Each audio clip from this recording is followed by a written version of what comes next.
This podcast is brought to you by EaseUS. EaseUS is a lightning-fast disk cloning software for Windows PCs that makes upgrading hard drives and SSDs fast and easy. Not only can you quickly migrate data from one computer to another, but you can also effectively create local backups of your hard drive with this one-click solution. And there's no need to reinstall when you do it, and it's already compatible with both Windows 10 and 11. EaseUS has data recovery, disk management, screen recording, and data migration software, and you can support the channel by checking them all out in the links in the description.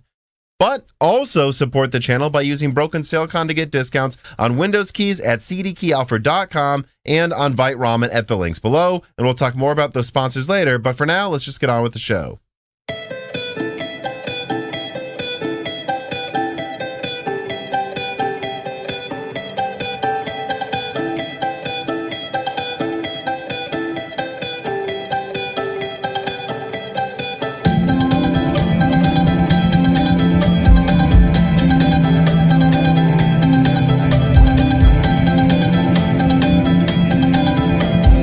And welcome to Broken Silicon, a gaming hardware podcast. I am your host, Tom. And actually, today I'm having on someone that, I'm always lurking in the Moore's Law is Dead Discord, even if I'm not talking usually. And I think, I want to say about a year ago, I occasionally saw someone share a video by the channel High Yield.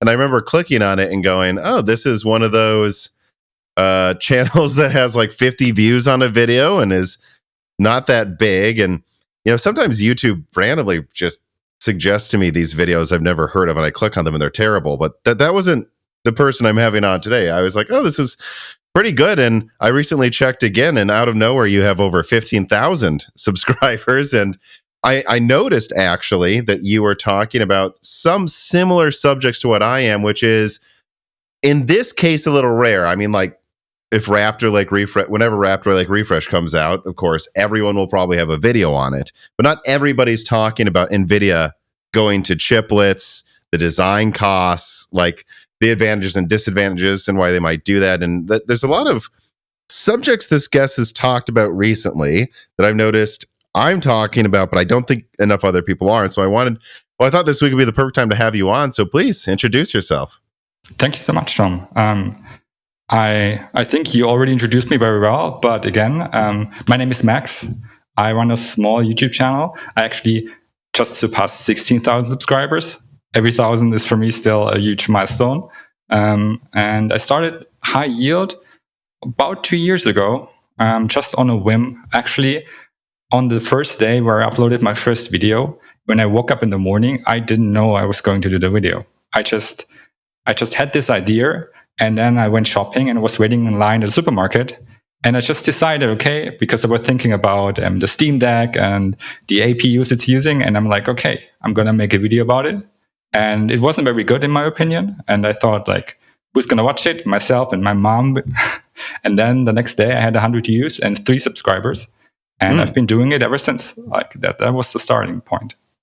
So I have to guess though, did you repurpose a Google account YouTube channel you already had? Was it already called High Yield? And because when I've shown this, I believe in 2019, the Christmas episode with me and Dan, I show a couple clips of a video I never put out. I had been thinking of making a YouTube channel for a very long time before I actually did in 2018. Just because I was tired of arguing with people in the WCCF Tech comments, because man, you can put in a lot of research and the response will just be a few slurs and calling you stupid. It's futile, yeah. And I was like, well, let me just throw this out there. And then I made one video. I was like, this is terrible. It's very embarrassing. So I didn't even put that out. But then months later, my first video was actually talking about how the idea that AMD is going to make a GDDR6 version of Vega was absolutely ridiculous. And I don't know why. I was just like, I have to say something. So had you been thinking about making videos for a while? Did High Yield already exist? Did you already claim that YouTube name? Or after you threw this video out, did you change the name of your YouTube channel to that? Initially, then the channel was called something different. But I think I claimed high yield a little bit before, a few weeks before. And I actually thought about making videos for a while, but not like consistently. Like every now and then it popped up in my head. Like I could talk about this. This is really interesting to me. And because it's basically my hobby for the last 20 years. Like that's what I spend a lot of my time, like hours every day, especially when I was still in school and then in university.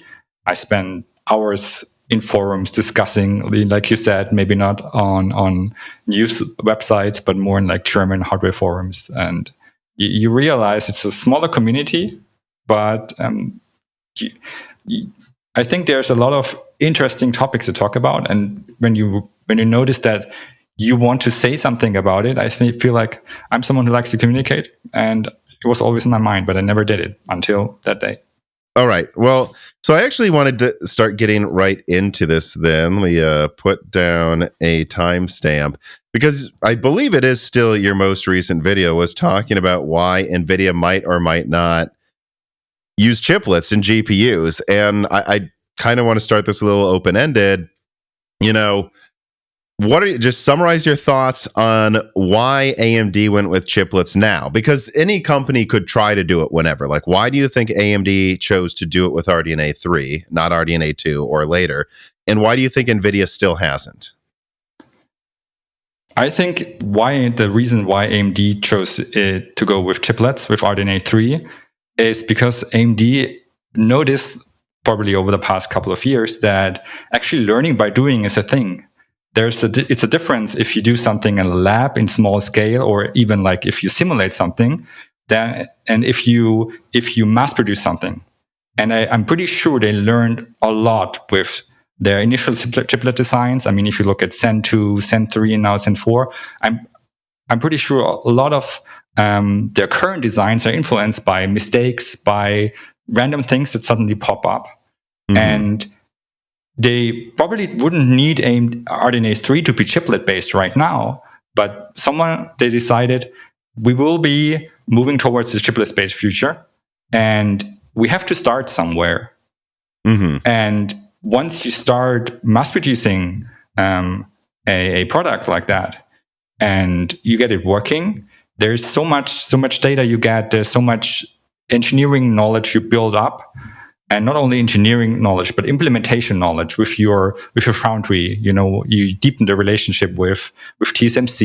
You're using different nodes, and I think that's invaluable. So even if it might not have achieve the performance they wanted or be the product they planned it to be, I think what they learned clearly influenced the future. Maybe that's one of the reasons why RDNA 4 will be what it will be in the future. Maybe that's one of the reasons he decided to take a step back.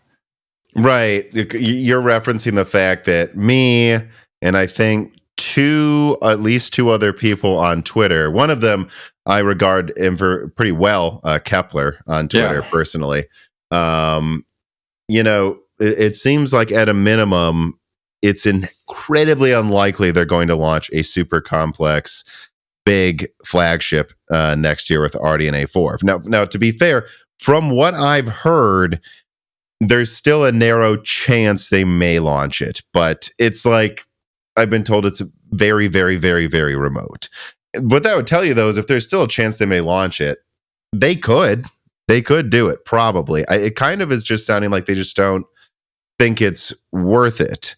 But I guess what I want to ask is, do you think if AMD does that, if AMD indeed launches just mid-range, maybe they'll try to argue it's high-end, you know, who's to say, and below, and doesn't launch some super elaborate enthusiast chip next year with RDNA 4, and then that does really well, how do you think that would influence if RDNA 5 has a super complex chip? Because I'm starting to wonder, like, it kind of to me sounded like you were saying that AMD tried it, they learned from it.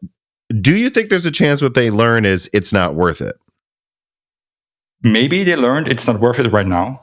Yeah, for sure. Or like in 2 years and 4 years. That's maybe something they realized while creating and producing RDNA 3.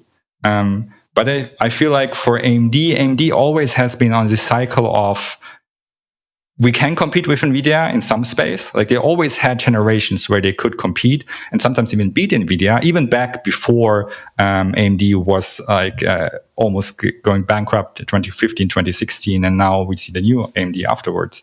And I feel like if you look at RDNA, the first generation, it didn't compete in the high end, but it was a very solid generation, in my opinion. I bought a RX 5700 XT.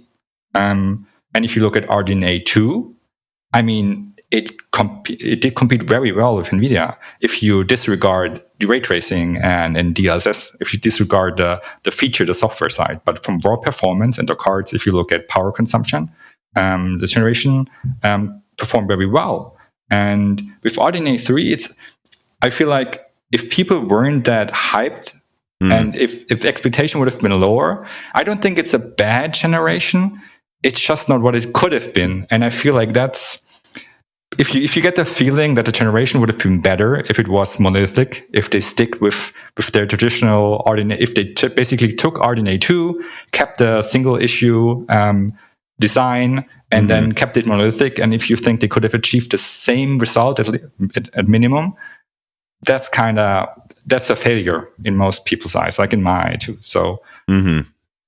Well, I mean, I actually did a video looking at, because I think one of my best videos that I put out before Lovelace launched was I made a deliberate decision to not ask any sources anymore about its performance, to not look at any other rumors out there. And I said, let's just look at the public data on silicon node gains you're supposed to get going from like 8, to 7 to 4, right? And that took a lot of translating, because it's like, well, it's technically Samsung 8, so what is that really comparable to TSMC? And then going down TSMC's gains, and it got to the performance level, like to the decimal point exactly of what Lovelace was.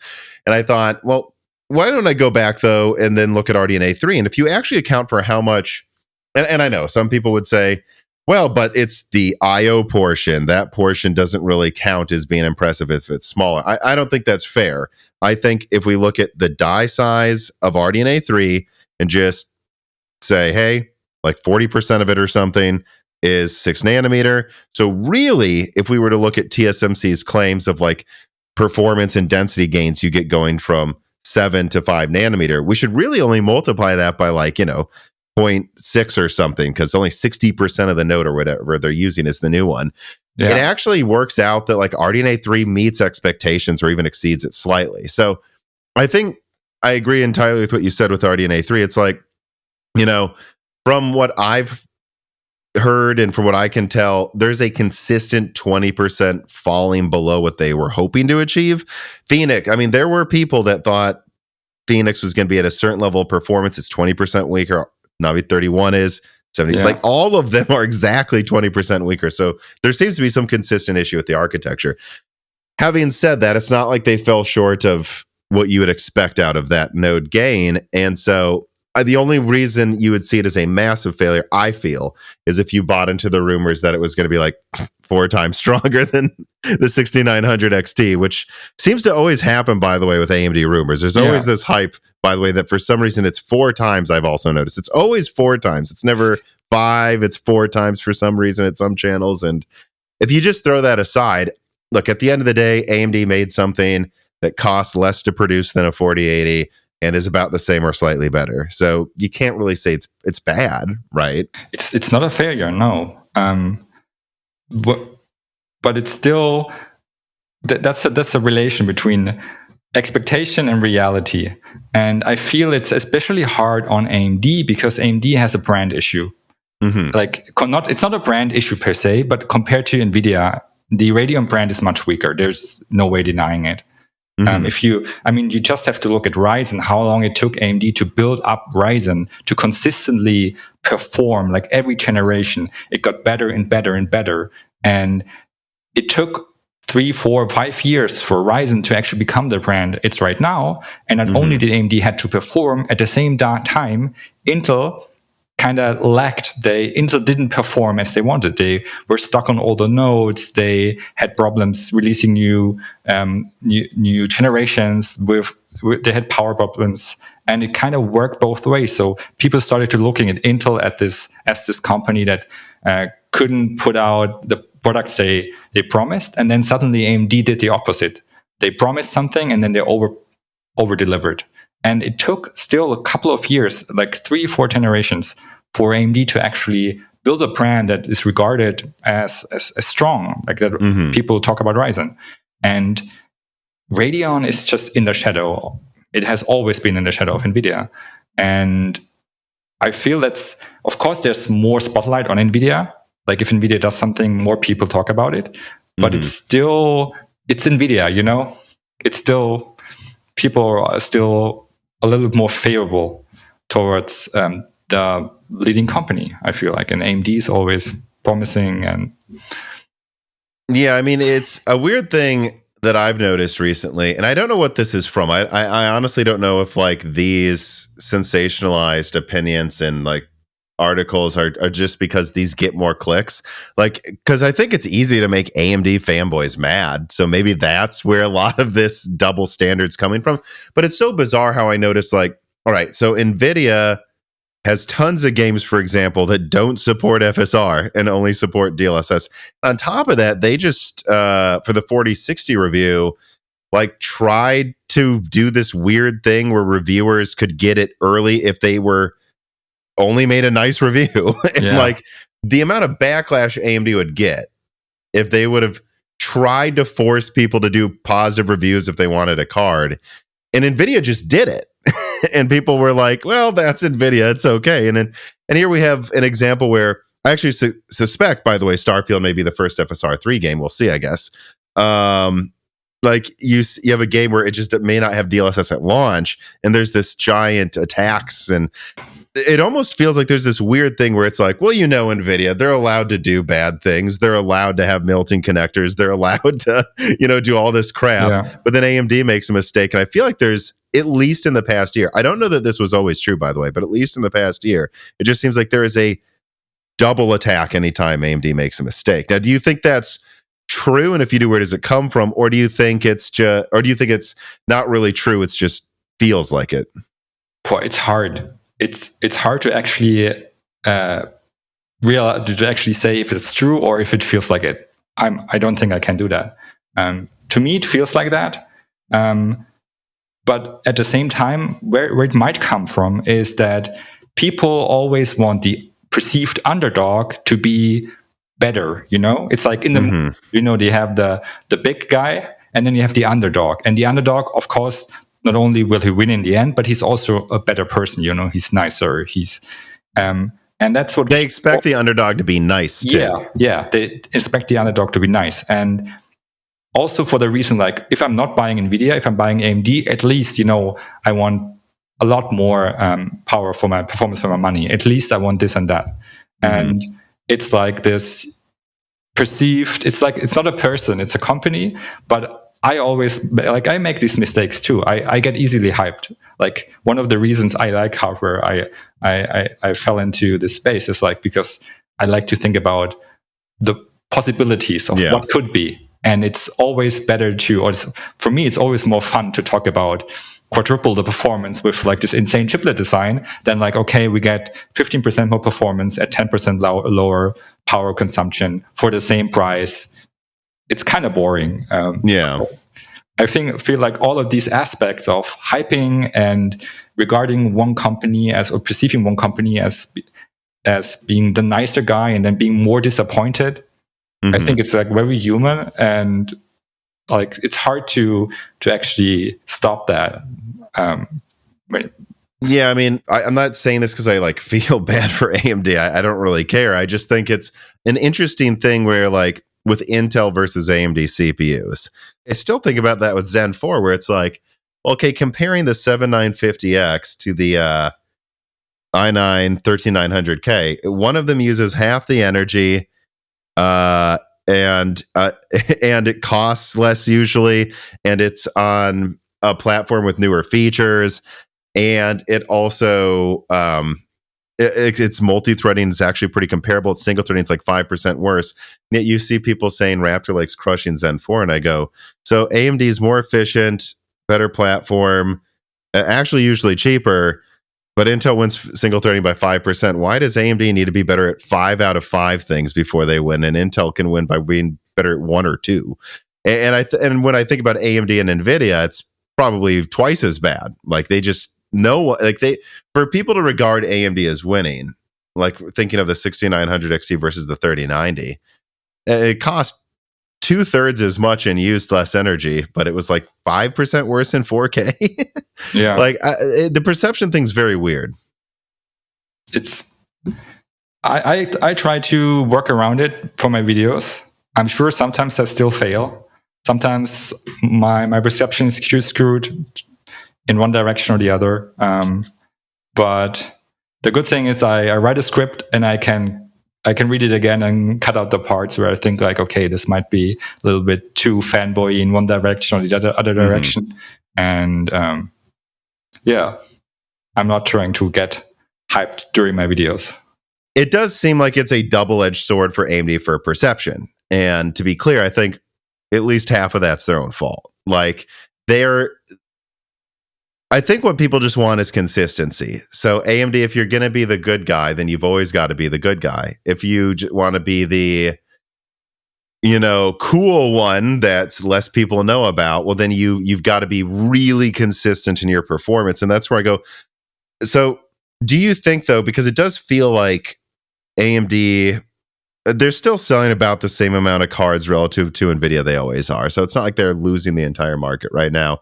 But what do you think they could have done better with RDNA 3? Like, and I'm not talking about a time machine where we pretend it's stronger or something. Okay. Like, assume the cards are what they are. Let's even say maybe they didn't know until a month before launch the performance would be a little lower if we want to give them that. But like, what do you think they did wrong with RDNA 3?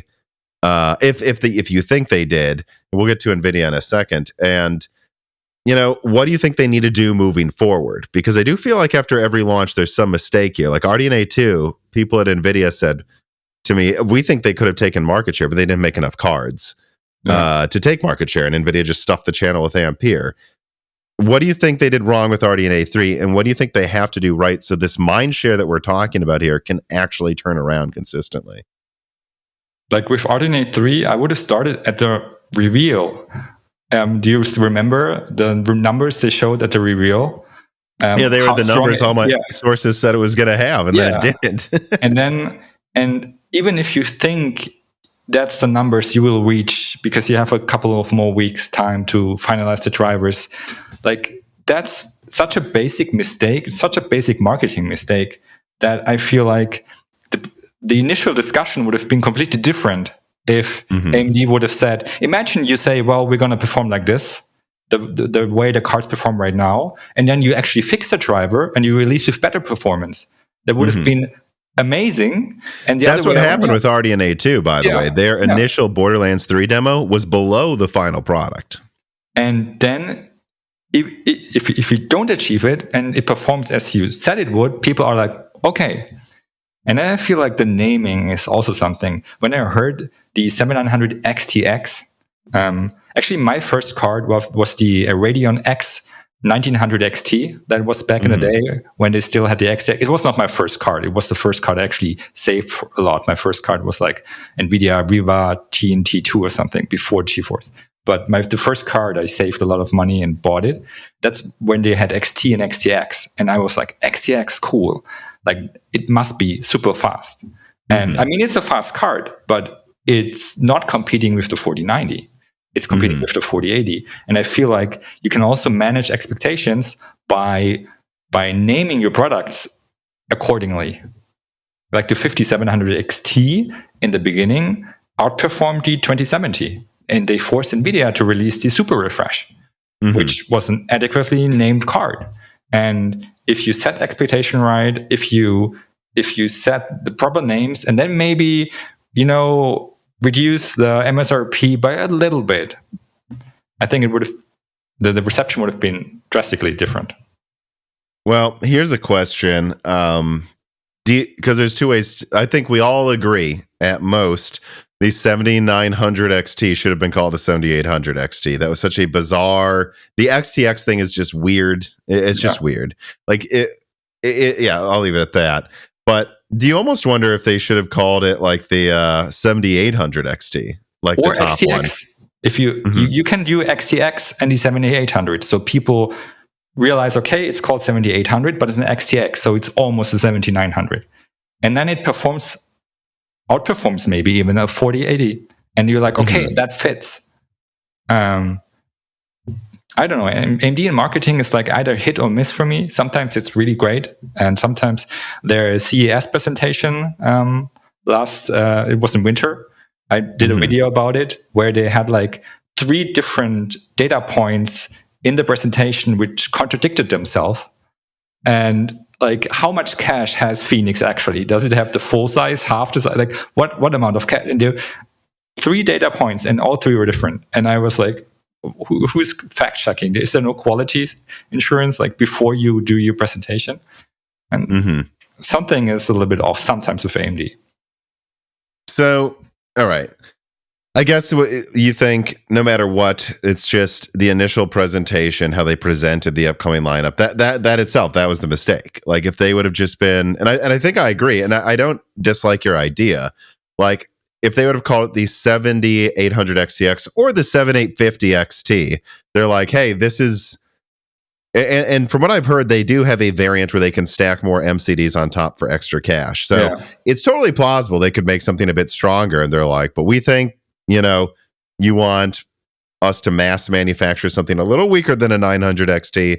Maybe they make it 900, make the other one 750. I think everyone would have been happy. Yeah.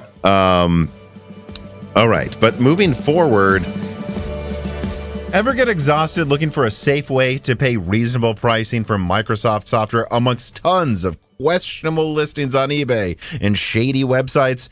Well, now you don't have to do this any longer, not if you go to cdkeyoffer.com. This piece of content is brought to you by cdkeyoffer.com and their back to school sale. Whether it's Microsoft operating systems, Office products, or even many of the latest AAA games, cdkeyoffer.com provides PC gamers with a product that I honestly think this community does need. In a world where far too many of our components that make up our PCs are getting more expensive every year, the last thing we need is monopolistically priced software to remain on that list of stupid stuff we pay too much for. And the Moore's Law is Dead team has been working with cdkeyoffer.com for many years for a reason. They've been good to me. They've been good to Dan. They've been good to family members that use their website when they build a PC. And they've been good to the Moore's Law is Dead community as well. So whether you're looking for Steam, EA, Uplay, or PlayStation keys, or of course Microsoft products, support Moore's Law is Dead by using the code BROKENSILICON for 25% off all Microsoft products, or Die Shrink for 3% off everything else. Support us at cdkeyoffer.com today. Why do you think they've potentially canceled the complex design that I actually had pictures of and leaked a week ago? Yeah, of course. And then patents emerged that pretty much lines up exactly with that. And I don't know. Let me get to this reader mail question. Quick Jumper writes in and asks, "Hi, Tom and Max. I was a bit surprised by the complexity of RDNA 4 when Tom leaked it. I was maybe expecting AMD to hit the pause button and try to iron out their current design that has a GCD and 6 MCDs, maybe just iterate on that for a couple generations. But maybe I'm looking at it backwards. Maybe this initial design will be more complex at first, but then it will be similar to Zen or MI300, and you could just design 1 or 2 separate dies and then glue them together into whatever configuration you want. How do you look at innovations that AMD is doing with the RDNA 4? Do you think that NVIDIA is cooking something similar, or are they maybe a bit behind AMD? So I'm wondering if the elaborateness of that design surprised you. And let's just start there. Did that surprise you how elaborate it was? It surprised me. It looked like a MI300 for gaming. And currently, MI300 is the most complex silicon chip out there. There's no question about it. And it's a HPC product. And it's in the whole different price segment. And I'm seeing that kind of design for a gaming architecture, gaming chip, which just by being a gaming chip, even if they would have charged $2,000 for it because it's so fast. Like there's like orders of magnitudes between what you can ask for a gaming card and what you can ask for an HPC AI card. So that was a design I actually didn't expect. Yeah. Yeah, and what's weird is in a follow-up video I put out a few days ago, I mean, and I really drilled in on this, nobody's heard of another design or seen another design. Everyone says this was the plan. This, like, what did I count? You had like 3 base chips, then 3 dies on top of each one. So you're looking at like 12 plus the multimedia die. So that's 13. Yeah. Then there's a base one. And then I believe there'd still probably be 6 MCDs. So we're possibly, looking at like a 20 chiplet design. And they weren't planning anything else. I'm thinking of this live right now. Like, I wonder if the idea just was, hey, we're going to design this so that it can scale up that big. Like when I leaked MI300's design, it was clear you could go with this giant thing, but if they wanted to, they could have made a smaller one that has like 4. They're not like, I guess you'd call them compute chiplets, not really graphics. And I just wonder if that was their plan, that they're like, well, but we don't need to make the full one if we don't need to. What if we just use 2 of them with, what would that be? Like 6 GCDs. But at a certain point, it just seems like they think none of this is worth it anyways, because I suspect Navi 42 was probably going to be like $900 or something, and then the top one was going to be $2,000. I guess, why do you think they would have gone with that over iterating? Because I too, like the person who wrote in, expected it to be like Zen 2 to Zen 3 to Zen 4. Like they would say, well, Zen 2 made the initial design, and that's going to pay dividends for years. Now we're going to just make the chiplets themselves better. And they're not going from like Zen 2 to Zen 3. It looks like they wanted to go from Zen 2 to Zen 6. Yeah. Why do you think they would have planned to do that so soon? Honestly, maybe it was like a moonshot product where they thought, okay, we have this brand issue, like we talked about before. The Radeon brand isn't perceived as strong. And what's a way we could quickly change that? And you can use chiplets for cost saving. You just cut them down in smaller parts. You don't have to tape out as many chips because you can use just a different combination for different SKUs. And they're smaller, so they're small in die size, higher yields. And you can use them for cost saving, like AMD did with Zen 2, Zen 3. You just have a few base chiplets, you tape them out, and you use them to create your entire product stack. But you can also use chiplets to create a GPU that's much more capable than anything monolithic, because you're not constrained by a single monolithic reticle limit. Like you can go well beyond 858 square millimeter and millimeter squared. I think I'm always confused what's the right way to say it. I've heard, I don't want to get into it. I certainly see people say that in the comments, but I've actually heard experts insist either one can be. That's what most people say is correct. But a lot of people in America who work at these companies say millimeter squared. This might in German it's Quadrat millimeter. So for me, it's actually easier to say square millimeters. So I think it's the right way. So, but please continue. Yeah. Sorry for I digress. My point is that maybe someone at AMD thought, if we design this actual monster, and I mean it looks like a monster, and we have a chip that's double the performance of a 5090, or 50% faster, double performance may not be possible, but 40-50% faster, there's no way people can ignore that.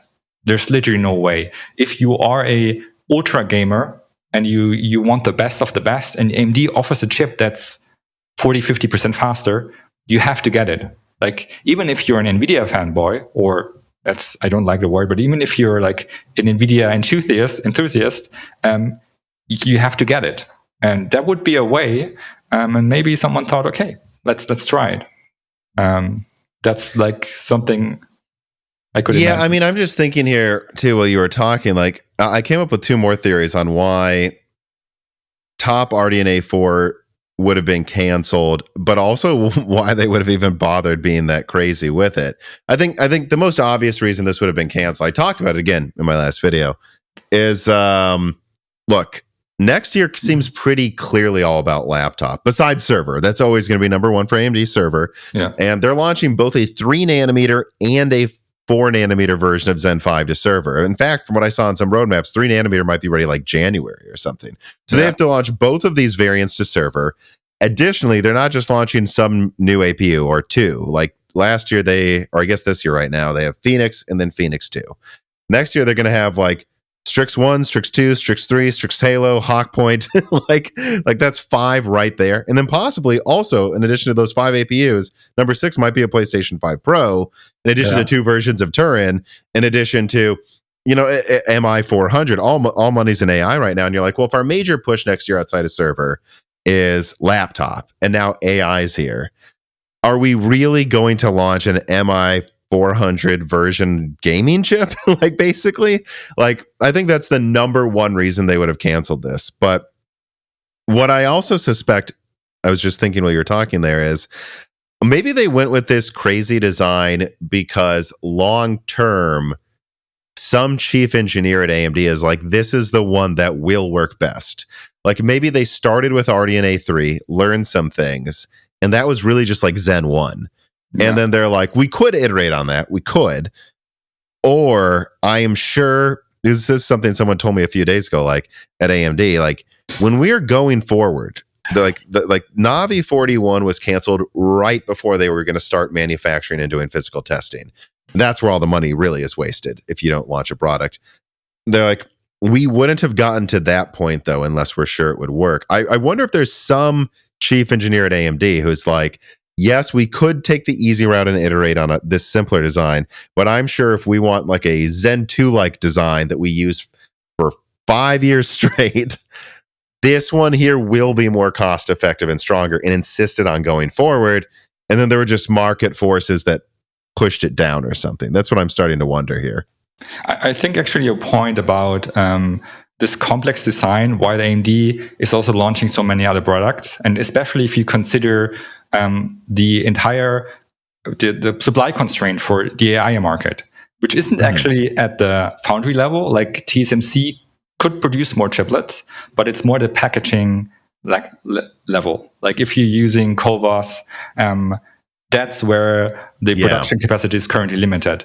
And if AMD knows we're going to sell that many MI300, because by now I think the order should be in. They started shipping their first MI300As a couple of weeks ago, and if it would compete with the production capacity of MI300, because you would need the same advanced packaging methods. I saw someone else mention that too. I don't remember where I saw it, but I saw a few people talking about this online of like, there's going to be a huge packaging bottleneck if they were to go forward with that with a graphics card. It's not just the node, it's not just the cost. It's, hey, we can only, like, TSMC isn't really caught up to mass manufacture that many chips that are this complex at once. Yeah. And actually, this is a similar reason to why Threadripper hasn't really been that important to AMD recently. It's not just capacity and cost. It's that they're not sure they have the bandwidth to manage the lead times for EPYC and that. And I wonder if they're thinking the same thing. Are we really going to affect our MI300, our MI400 lead times, which everyone complains are behind Intel on? Yeah. I constantly hear that from contacts in the industry. To make a gaming chip that costs $2,000 when no one wants a gaming chip for even $1,000 anymore. Yeah. I really think that's what it comes down to. I think it would have been an amazing product for sure, but I don't think it would have been right for the market. Like, even if they could outperform Nvidia, as you said, who wants to buy a $1,500 or $2,000 Radeon card without DLSS, which has become like the selling point? And how many would they sell? How much R&D and just resources would they pour into this design? And maybe just, having worked on it is valuable for the future. Right, so, because I really get the feeling that they know this would work, that the chiplet placement is all good. They've done it. They have the blueprint. Yeah. Like, maybe what we're seeing here is, what if instead of launching a 3950X, the 16-core Zen 2, they said, we don't have the bandwidth, but we are going to launch up to the 5800X, which was still going to be, better than the 3700X and 3800X by quite a lot, actually. Yeah. So we're going to launch that, but we just can't afford to launch the 3950X right now. But then the following year, 1 year later, we're still going to have the 5950X. Like, we just need to update the chiplets. The layout's done. Most of the work's done. We just need to update it.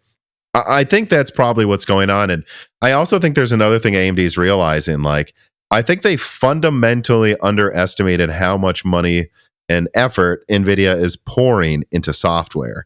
Like, people always talk about the software thing, but I'm going to be honest, guys. 10 years ago, NVIDIA's software was complete ass. I'm just going to say it. Like, it was bad in my experience with Fermi. It was bad. And it had CUDA, of course.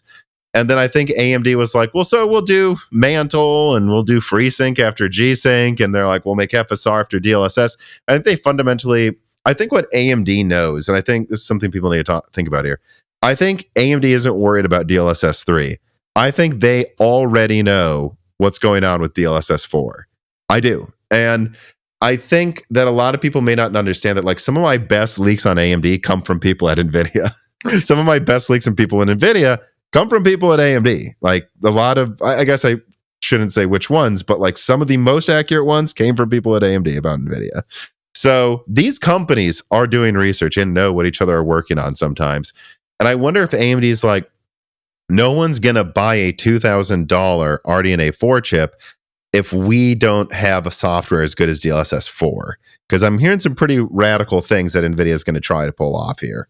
And I wonder if they think they need to hold their flagship until their software has caught up. Like, I wonder if that's another thing they're thinking about. I wonder what you think about that. NVIDIA noticed with CUDA, they noticed if you build an ecosystem where people are, where your software is basically the industry standard, that alone keeps you in the market. That alone is a selling point. And they implemented the same for their graphics cards. And when I talk about the software difference between AMD and NVIDIA for the gaming side, I don't really talk about the drivers. Like, AMD's drivers have been fine for years. I feel like if I use the UI, it's actually better than NVIDIA's. And I didn't have, like, I'm running an RX 6800 right now, and I had no driver issues at all. But what NVIDIA is good at is creating these extras, NVINC, then of course FreeSync, which luckily got caught by G-Sync, which luckily got caught by FreeSync, and then DLSS, which first generation was horrible. Second generation at start, I was like, okay, but now it's not a waste of time. Yeah, but now number two, they're at a point where DLSS is actually a selling point. And 2 years ago, I was been like, I don't know if it's a selling point, but right now, yes, it's a selling point. And it's the same with the focus on ray tracing. And something that I have to admit, I didn't realize when NVIDIA launched Turing, but it was actually it was a big bet on the future. And they released this generation with huge dies, with ray tracing acceleration. No games existed at all. And it was like a bet on the future. And it could have gone horribly wrong. It could have been like, no one really builds ray tracing games. It's a fad. It burns out. But that's actually valuable for the gaming community too, because I think right now, ray tracing actually becomes viable in a sense that a lot of games actually look better with ray tracing. They kind of nailed it down. We don't need the fancy, like, there are some areas where ray tracing has a huge impact on picture quality and how the game feels. And there are some areas where it's like wasted. And I feel like the future for gaming is actually more ray tracing. And we wouldn't be there without NVIDIA right now. And NVIDIA knows we have the software engineers. If we put in the work on the software side, that really reflects onto our hardware. And I don't talk about the drivers. I talk about the surroundings, about the extras, It's like... Well, I think NVIDIA knew if they were ever going to make this bet, that was the time, because Maxwell and Pascal took so much market share that everyone was going to buy Turing. Although Turing sales, if you go back and look, actually were pretty bad. Like, it was a risk, but I think they knew if we're ever going to make this bet, it's when AMD is like Polaris. Like, they're not even in the top 3 cards. Like, now's the time to try it, right? Yeah. And I'm happy they did in the end. Like, at first I was a little bit, I wasn't so sure, but now I feel like, my next card, ray tracing performance, will be one of the points I'm looking at, for sure. Well, it's interesting you say that, because me and Dan have talked about this on die shrinks, broken silicons many times. Like, once you get to a certain threshold of raster, we're not sure, like, ray tracing becomes more important. Most cards, it still isn't how I would say it's not that at that threshold, but I do feel the 4090 is there, like, where it's like raster is so easy to do that of course ray tracing matters now, because you don't need more raster. You're doing 200 hertz in 4K. Like, this is when ray, and moving forward, AMD, I hear RDNA 4 has a huge focus on trying to catch up, at least relatively speaking, on that. But actually, I want to shift back to this question here. Mm-hmm. You said it was a big gamble, a big bet when Nvidia bet on ray tracing. Well, it was the same for RDNA 3 with chiplets. King Harkinian writes in and asks, has AMD jumped into GPU chiplets too early? They seem to hold a price performance advantage, no better than with RDNA 2, while offering problematic performance. Nvidia, meanwhile, seems fully content with staying monolithic for quite a few years to come. So, do you think RDNA 3 was a bad bet? Did they go to chiplets too soon? Or do you think it, even with the issues, it was the right move? We'll look back on this, you think, and they'll go, it was worth it. Yeah. I mean, that's a super hard question to accurately answer, because I'm lacking the sources at AMD to actually understand how much they learned from RDNA 3 and how much AMD itself thinks it's a failure. But from my personal opinion, I don't think they jumped into chiplets too early. I don't think so. I don't think the flaw for RDNA 3 is the chiplets per se. And I actually think, again, circling back to the argument of implementing a new design in high volume production, I think that provides a lot of value for the whole company, because you have engineers working on these chips. They gain experience implementing complex designs. They gain experience implementing 2.5D and 3D stacking designs with interposers and with advanced packaging. And I'm pretty sure they have a lot of data points right now where they would say, if we would do RDNA 3 again, that's what we do different. And these data points didn't exist before. So you don't think they'd throw it out? You think they'd go, we would have just done it better from what we've learned, right? Oh, yeah. Maybe. I mean, that's also a lesson for sure. I mean, but honestly, I don't think so. It's a really tough question. Personally, I don't think they jumped the gun. I think they didn't jump too early.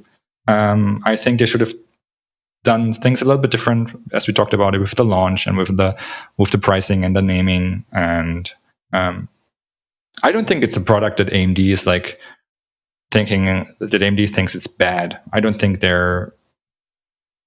Well, it's funny you say that, because I believe the last Broken Silicon, I had a reader mail. A couple, actually. If it wasn't a couple, it was at least one. And then in the Moore's Law's Dead Discord, you can see in the reader mail channels, which are like, people can't, you can't respond easily, and you can only submit it like once every 6 hours in the reader mail channels. These are the Discord channels for submitting questions, but people can't upvote them. And there was a question like, how does AMD regard their GPU division? It was like massively upvoted. So I'm like, well, people will definitely want us to read this one. And the general feeling I got from like the emojis used in the upvoting was that a lot of people think that it wouldn't be surprising if AMD's higher ups regarded Radeon as like a underperforming team. And when I was curious, I asked around, like, how do you guys regard Radeon? And everyone in every engineer in the CPU areas or like server or whatever, were like, no, we regard Radeon as a miracle. And even some people who know people higher up at AMD were like, they regard Radeon as miracle workers. I mean, we're talking about Nvidia's a $1 trillion company now. AMD's market cap's worth, I believe, less than a fifth, maybe a sixth as much as Nvidia. And yet one part of that company is competing with Nvidia with like 20% plus market share or something. Like, I think people need to understand, like, they still see RDNA 3 as like having a lot of merit. It's selling fine. And well, we wish it performed better. Again, AMD has a 24 gigabyte card that is selling for like 30% less than NVIDIA's 16 gigabyte card. And it actually probably costs about the same to make, if not a little less.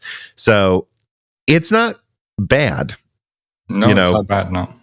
But does NVIDIA still have the right idea? So I want to move on to another section of like the prepared stuff. I wanted to start with like NVIDIA's dilemma of chiplets and like what went on with RDNA 3, because it's just so fascinating to me when I heard, I guess I of course can't say which people it was, but decently high up at NVIDIA talking to me about like why they insist on not using chiplets. And it all comes down to, well, it's always better for laptop. And we have to remember NVIDIA's laptop graphics market share is crazy higher than AMD's. We're not talking 70% of the market. We're talking like 90%. And so they want most of their lineup to fit into a laptop. They want efficiency because of that. Mm-hmm. And they also use these chips for so many different areas that AMD doesn't. Like AMD isn't selling remotely as many professional chips. So if you have one die, you can disable it into a bunch of different options, and you're going to need to anyways. And that's why they're staying monolithic. And well, you know, just like I leaked a schematic for what RDNA 4, big RDNA 4 look like, I have seen an early one for what a multi-chip NVIDIA thing could be. It's not nearly as ambitious as AMD in terms of design, although it looks massive. You know, so I know NVIDIA is considering chiplets, but still the general consensus seems to be, nah, not worth it. Especially not if gamers are going to start rejecting $2,000 graphics cards because it'll cost way too much. But I don't know. Do you think NVIDIA is the right idea to keep doing this, especially after we've seen the issues AMD's having, or not? Because I do find it interesting seeing AMD cancel an elaborate chiplet design. The second one they were going to make after RDNA 3, or I should say the first one after RDNA 3, right after NVIDIA basically gave me a long laundry list of reasons they think chiplets are stupid for GPUs. And these are the reasons AMD seems to be canceling big RDNA 4. I wonder if you have any thoughts on if NVIDIA has the right idea, or like why maybe AMD isn't thinking the same thing NVIDIA is right now. It's just a different situation. I think it's important to differentiate between AMD's gaming chips and their HPC lineup, and because they're fundamentally different. And if you look at NVIDIA's gaming lineup, like for example, probably Blackwell will be the next one. We don't really know if Blackwell, or I don't really know if Blackwell will be the name for the HPC and the gaming lineup, like with Ampere, or if they will split it again by names. But if you look at Blackwell, which I would call the next generation gaming chips, I feel right now NVIDIA is in a really comfortable spot. They don't need chiplets. I mean, look at 8102, at the RTX 4090. The current rumors or current situation is that there probably won't be a 4090 Ti, or at least anytime soon. So, and let the record show, when I leaked that Titan cooler, I said I don't think they're going to launch this. And I think they could, but they're not going to. It was the right cooler with the connector at the right place. So, and this huge chip NVIDIA is producing, but the RTX 4090 is like binned by 11%. It's like only 89% of the chip is active. So yes, it's a huge chip, but I think NVIDIA can probably use almost all of them because they're binned by so much. So they reduce the yield problems by just having these massive chips, and because they get this much performance out of these massive chips, they can just say, well, we're going to sell them for a high price and bin them down. And if AMD isn't able to compete, if AMD isn't pressuring NVIDIA and releasing a full die, there's no real pressure on NVIDIA itself. And NVIDIA is for sure looking into chiplets, like more than looking. I mean, you talked about it, and there's public research online. I talked about it in my last video. And if you look at the papers, it's not just some interns at NVIDIA. It's like, it's like head of departments. It's they're really important people from Nvidia. Their names are on these papers, so they're researching them. They have test chips, and Nvidia definitely knows that at some point in the future. And it's really interesting that you talked about the reticle limit size change with high-NA too. I remember watching a video from you. I think there was a point where you said, like, what about the reticle change? And then someone at NVIDIA said, well, maybe we're going to make smaller chips. And that only works if AMD thinks the same.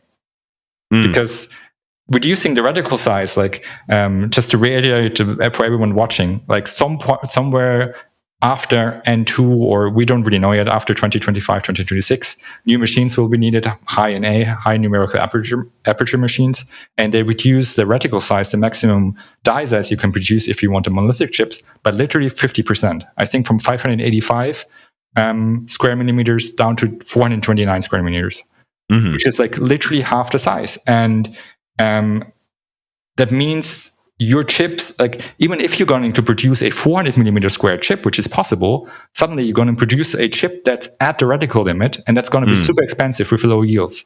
So NVIDIA would have need to go down to like 300 millimeter square millimeters, or whichever. No, and that's an important thing to point out, because I think the reticle limit is usually between like 800 and 850 something. And the only one that really got crazy close is Titan Volta, that I think was 815. Like, that's the closest they've gotten. Typically, they want to be at least 10% smaller than the reticle limit, because it's kind of a runaway effect in bad yields the closer you get to the max reticle limit. So so you say 429, that would be about the same die size as a 1080 Ti, but you're like, but they'll probably stop at like 350 then or something, right? Or maybe even lower. And if AMD says, well, we're not going to do that, we're going to have 2 250 millimeter dies together, that's going to be a problem. So NVIDIA knows that at some point you have to deal with chiplets, because for me, high NA is like, it's this wall for every design that's not chiplet based. You're going to run into it. And of course, if you do small notebook chips, they're not going to be affected, because you're not nowhere near the reticle limit. But for everything high end, and especially for HPC, which is currently already sitting at the reticle limit, it's a wall. And if you're not ready for that, you're gonna crash. I think NVIDIA will be ready. But well, I know they're already working on a version of Blackwell that's multiple chips. So again, I don't think it's going to be something that's like, 10 different chiplets. It's probably just going to look like MI250X, probably something like that, which might be enough. And I also wonder if there is a chance here, if they're not ready to do what AMD was going to do with Navi 41, which is to say tons of GCDs stacked together. I think there's some time they could buy on 2 nanometer if they have like one 400 millimeter squared chip, and then they just have as much of the cache separated as possible, and then die stacked on top. De facto, you're kind of able to get up to the same overall die size as what we would have now. But that's only going to work for like 1 or 2 generations before AMD's still just making things bigger than you can.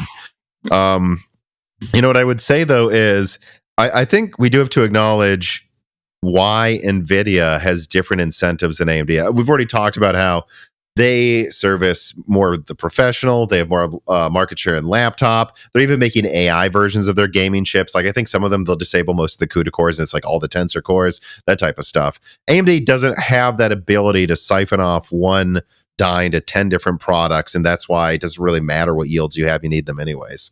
But there's another thing here, I think, with NVIDIA, which is they're in the lead, and when you're in the lead, people expect you to execute. And it is obvious. My understanding is they wanted RDNA 3 out in like September last year. And then there were issues. And then they said, okay, well, we have to have it out by Black Friday. And in fact, they teased it November 3rd. That's because they were hoping to announce next week it launches Black Friday. Still didn't even launch until December, and it had issues. I think when you're in the lead, it's even more imperative that you just, every 2 years, it comes out on time, it works, there's no issues. Like, because when you're in the lead, people will pay extra. And I think NVIDIA realizes that, like, they can't let what happened to RDNA 3 happen to one of their launches, where it's like drawn out and confusing, because nobody's going to let them put up with that. especially when they have all these contracts that are writing themselves. Like, people will buy Nvidia. They're in the lead. All of their customers are ready to buy every year. It's not like AMD where they're worried they'll switch. So getting out on time is more important. And I almost wonder, like, if a good way to contrast this is like imagining if Intel was competent. Like, what if Intel had its shit together? Like, my understanding was there was an 8-core Ice Lake desktop plan to launch in, like, I think 2018. So what if Intel was firing on all cylinders like Nvidia? And AMD still would have taken some market share. You can only go up from 0. But what if against Zen Plus, Intel had a 4.5 gigahertz Ice Lake 8-core with 20% higher IPC than what they actually had at the time? They would have had a product 30% better than AMD, and even Zen 2. And then what if they had an 8-core Tiger Lake past 5 gigahertz in 2019? That was the original plan. AMD would have had this 4.5 gigahertz 16-core competing with a 5.5 gigahertz 8-core that has 30% higher single threading performance, and then so on and so forth. Like, if all of these things would have followed on time. Well, I mean, heck, Cannon Lake never even basically came out. What if they had a 6-core Cannon Lake on 10 nanometer against Zen 1? I mean, they would have won. So I do think it's worth pointing out the difference. Like, Intel made the arguments that Nvidia is making now, but they also weren't competent, so it looked stupid. Meanwhile, Nvidia's bets are paying off. I think we have to acknowledge for sure. that. Yeah. And Nvidia, I mean, all you have to do is look at the stock price. I mean, the stock price is not always the right indication, but I think for Nvidia, if the stock price went up after their earnings blowout. So if you have your earnings call and you just say, well, we're made 20% more and we're going to raise our expectation for the rest of the year. And Nvidia is focused on GPUs. Maybe that's one of the reasons, because Nvidia as a company doesn't have this. I mean, they have Grace for sure. It's a CPU, and they dabbled in this area. But AMD is much larger company, not in terms of market capitalization in market cap, but more in terms of what kind of product range they offer. And AMD does CPUs, AMD does APUs, AMD does GPUs, AMD does this for every market. And it's a smaller company, and the attention is divided into more areas. So maybe that's also one of the reasons that NVIDIA can consistently perform. Yeah, I mean, NVIDIA's earnings are actually probably going to come out. Their latest quarterly earnings will drop, I think, a day after this podcast comes out.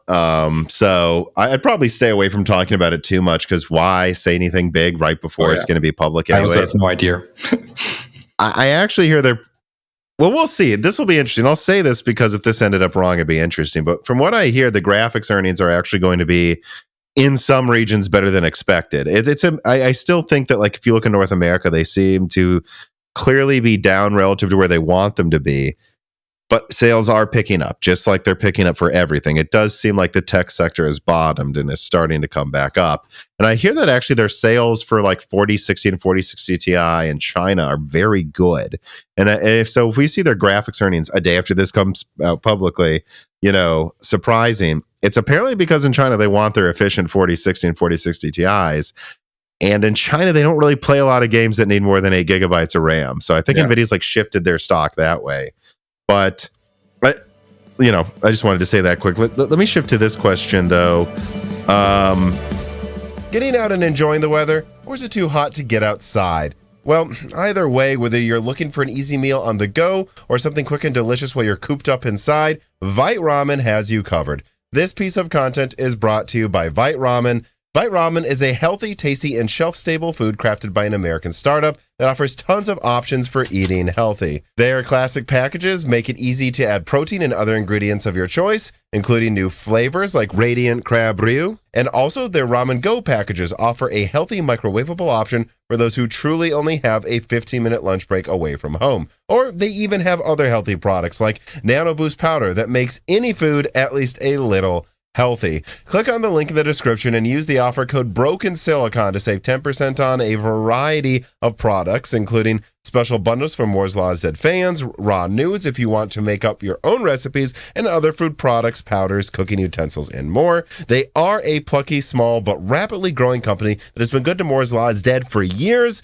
So, supporting them helps support me, and even just clicking on the link below makes a big difference for Moore's Law is Dead. But I really do like their products, and I recommend you try them as well. So check out Vite Ramen today.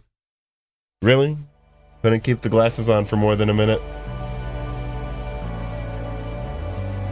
Zabeat03 writes in and asks, do you think consumers will be happy with another RDNA 1-like generation? And I want to just set the stage for this a little bit here, because I do think there's a fundamental underestimating of Navi 43 and 44. Could be wrong, but when I think about them designing this like moonshot generation that was supposed to beat Nvidia, I don't know why you'd have this giant $2,000 chip and then conceivably some $900 Navi 42 and make 43 and 44 small. Why would you make these chips small? There's no point. These chips are so big, and you have all this oversupply. Like, if you don't meet 3070 Ti performance, there's no point in launching it. I mean, we have so many 3070s, 3060s, 6700 XTs.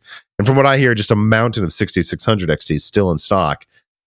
Why make anything weak? So I think people are underestimating that if they went to 3 nanometer or even 4 with a monolithic chip, a 250 millimeter squared die could probably beat the 4070 Ti or something if they wanted to make that.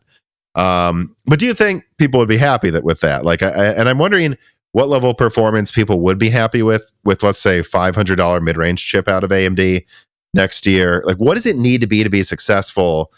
And then, do you think that's enough, though? They don't need anything better. I can tell you that I would be happy with it. Like, we talked about RDNA 1 before in this video a little bit, and the RX 5700 XT. And for me, RDNA 1, like, was AMD's comeback into the GPU market.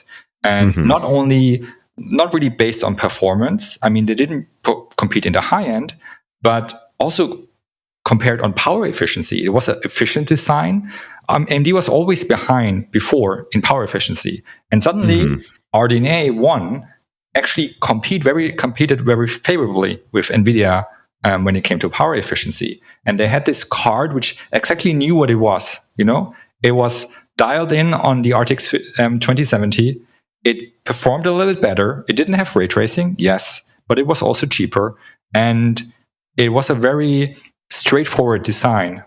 And it forced Nvidia to react for the first time in a long time. And the Super generation was actually what the original RTX 20 series should have been, in my opinion. They forced Nvidia to basically switch the chips up one chip tier and have like a RTX 2060 with 8 gigabytes and a 2070 with like the higher tier chip. And it was actually an impactful generation. And you can see that in Nvidia's reaction. And the 57. Well, the funny thing is, I think Turing sales, AMD actually took some market share that year, largely because of RDNA 1, and also because, let's be honest, there was like an endless supply of $100 4070s, and those were selling like crazy. So AMD actually took market share that year. They didn't with RDNA 2, but also Nvidia's sales started going up as well with Turing. You almost wonder if AMD did Nvidia a small favor, like by making them fix their generation.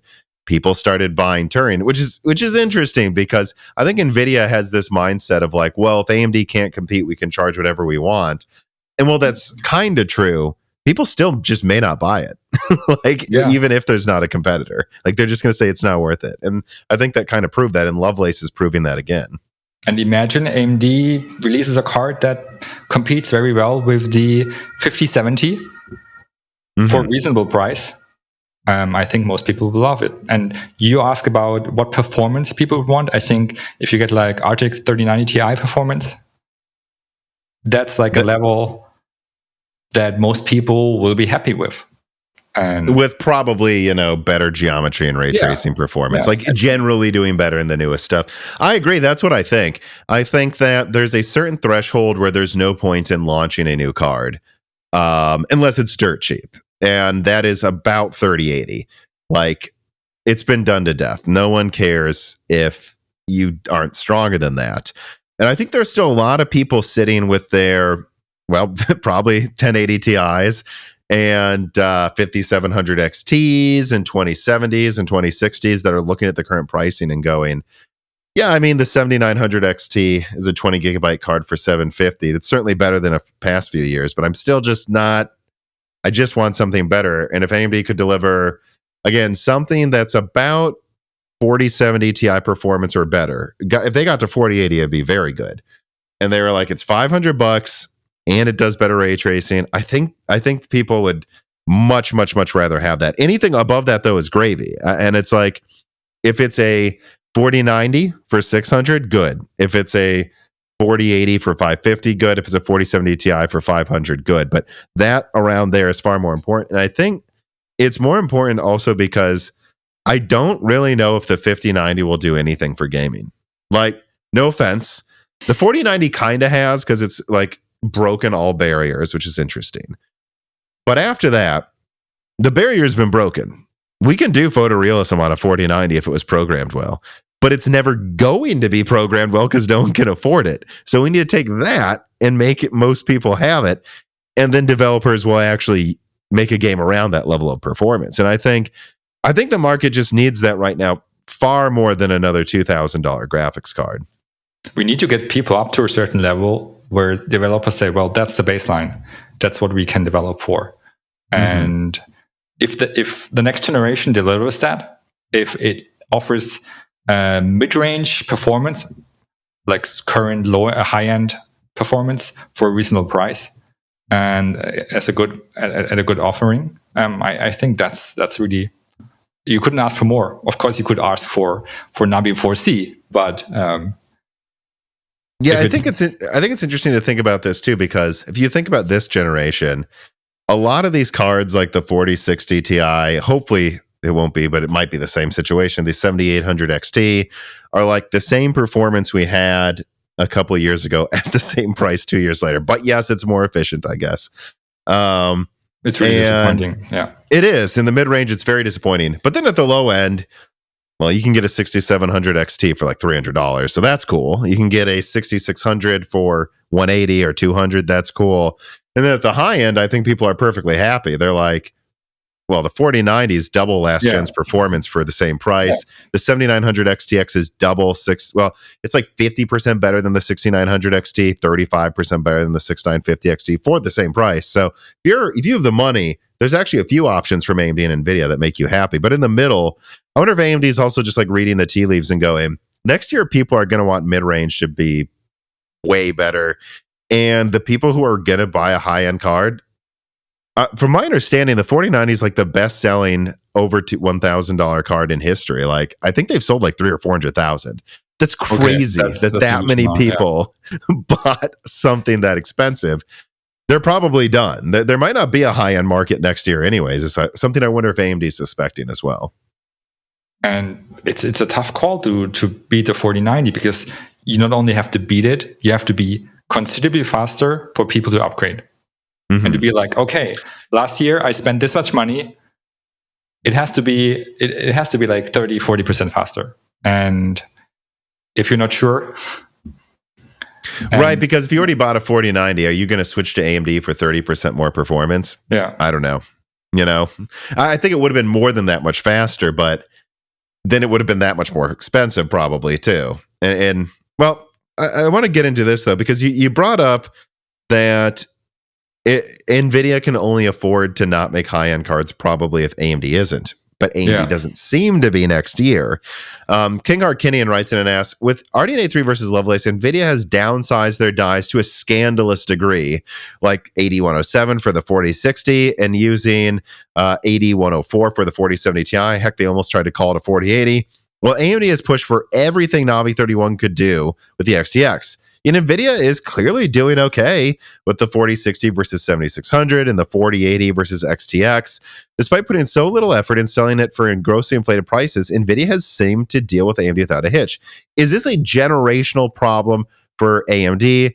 Is this significant for the future? And that's something I want to bring up, is like, we can insult Nvidia, or get mad at Nvidia, I should say, for for using 8107 for the 4060. And actually, technically, the 4060 is slightly cut down because some of its cache is disabled on desktop. But and I think you did a video talking about how it's really the 4050, which it is. But at the same time, it's competitive with the 7600. It is. And if AMD stops at, say, I don't know how big Navi 43 is going to be, but let's say it's even 350 millimeters squared, and then NVIDIA makes one 450 millimeters squared card to compete with it. Like how do you think, like, unless AMD does something different, NVIDIA is just going to do this sooner? Like with Blackwell, maybe they'll stop making high-end cards. And like, how do you feel about that type of a potential future? I don't really think that's going to happen. I do think they're both going to compete in 2025 with high-end. But how do you think that would feel if the generations just were stopping at 5080 and maybe every now and then an 8800 or 8700 XT, and then that was it? That's a really interesting question. If I personally wouldn't be really affected because I never bought an ultra high-end card. Mm-hmm. But if you look at the market, if it's actually more like a cat and mouse game, because one company has to be sure that the other company won't compete. It has to be sure, because if Nvidia decides, okay, we're not going to go for the ultra high end, and AMD does, that's going to create a problem for Nvidia. Mm-hmm. I think it's not going to be a problem the other way around, because AMD doesn't have the market share leadership. And again, the branding issues, and AMD is more console. People don't expect AMD to have the winning card and to have the fastest card available. But yeah, NVIDIA's reason could be different. NVIDIA could say, well, we're an AI company now. We make our money with AI and HPC chips. And if we can produce more of AI and HPC chips in next generation, if we cut down our high-end gaming chips in this area, then it's a consideration to make. And I don't think Jensen will think twice if someone tells him, well, we could make 5 billion more if we cut down our next generation gaming cards to produce more HPC and AI chips. So, and if NVIDIA knows AMD is not going to compete at that level, that could actually be a future. I think we talked about before we started the recording that maybe the future is that gaming cards won't be produced in the bleeding edge in the newest nodes, because that's going to be... Yeah, and I suspect that Navi 44 is not on the latest node. Yeah. And AMD is doing... I mean, Navi 33 is an N6 design. It's not N5. And we're at a time right now where actually N3 is the newest node. So... maybe the future for us gamers will be that we have to take a step back and be content with not getting the newest stuff, the latest stuff. That could be certainly there could be a future, not a cool future for gaming. But if everything else, if big money is taking over and taking all the capacity, then I don't think we gamers can compete. At least like I can't with my wallet. Well, I think my suspicion right now, and I'm just kind of thinking of this on the fly here. Like, if AMD really is going to stop at, let's say the 8700 XT next year, like they have an 8700 XT for 500 to 600, an 8700 for like 450, and so on and so forth down the stack. My suspicion would be, especially because like Blackwell's already designed, so they've got a high end design, is they're going to say, well, we're not using chiplets next year because we don't need to for gamers. And on top of that, they'll probably make the 5090 a really cut down top die. Like, my guess is, like, if you actually go and look at it, the 3090, I think, was cut down by like only 4%. And the 4090 is cut down by, I believe, 12%. Yeah, 11 to 12. It wouldn't surprise me if next gen NVIDIA's like, it's cut down 20%. This is the worst yields, but it doesn't matter because, our 103 die is already stronger than their top card anyways, and we don't need anything better. If AMD ever tries, we can launch a Titan if we want to, and maybe they'll launch a Titan that costs $3,000 for the people that want it. But that's my guess. Is like, and also all those leaked coolers is they're just trying out ideas so that whenever they want a Titan again, they have a cooler ready to go. My guess is that's probably what's going to happen. next year. And then moving forward after that, we're just going to have to find out if AMD actually goes for it again. But Chris Rich writes in and he asks, do you think price and price performance are taken seriously enough by most of the gaming public? When people talk about Moore's Law, they're quick to point out the performance improvements, but the cost improvements are rarely mentioned. If the price to performance of silicon only slowly improves and chip designers don't try to mitigate against that, then consumers will see a slow rate of improvement and will respond by buying less frequently or not at all, won't they? That leads me to think this market will just start shrinking with less enthusiasm, which I don't think is good for anybody. And I do think this is worth talking about. I've seen some really crazy comments as usual online, but specifically like, oh, the 7900 XTX should be $500. How can you say it should? I'm like, guys, I don't think it's making a profit at 500. Like they would be there will be no Radeon if they charged $500 for that. And do you think people don't appreciate this enough that like, my understanding is the 4090 really does cost like $900 to make. Like it has a lot of RAM, the fastest RAM. Its cooler costs hundreds of dollars alone. Its board is this compact, crazy thing. And do you think people appreciate that like some of these cards, not all of them, but some of these cards really do cost that much to make? I think for a consumer, it's really hard to understand all the work that goes in such a chip. And especially if you follow the price increase over the past couple of years. So I vividly remember a time where like a 70 card would cost like $350, and an 80 card would be like $550, and then you had like a TI or a Titan at like $800. And it feels like we had this run up to these ultra high prices in such a short time, and people didn't really have time to adapt to the new reality because it kind of was overwhelming. New generation, like you look at the prices, and maybe you thought you're going to buy high end or upper high end, and suddenly you're like, I'm not really in the market for mid range right now because if I look at the prices, people spending $400, you want to buy a 4070 Ti or something like that. Suddenly you feel left out. And that's hard to understand, especially if you look at companies and they post record profits. So I can understand it from the consumer side. But where I geek out a little bit is when it comes, for example, to the 4090, to the 8102 chip. I did like a video on it, and it's actually crazy how many transistors the chip has, how big it is, how much on-die cache it has, all the work that went into this chip, and it's over 600 square millimeters, so it's actually a pretty large chip for a consumer product. And then the memory design, like you have the GDDR6X, which has to be really close to the die. Because you need, like, I think it's PAM4 or like because of the connections. And then, I mean, it's a high power card. So you need a really intense VRM system and you need a quality cooler. And things get more complex over time and things get more expensive. And it's an exponential curve. So if you want to get high-end cards, they're growing at an exponentially fast rate when it comes to price and when it comes to cost to produce them. And you cannot expect a general consumer to understand that. There's a huge One second.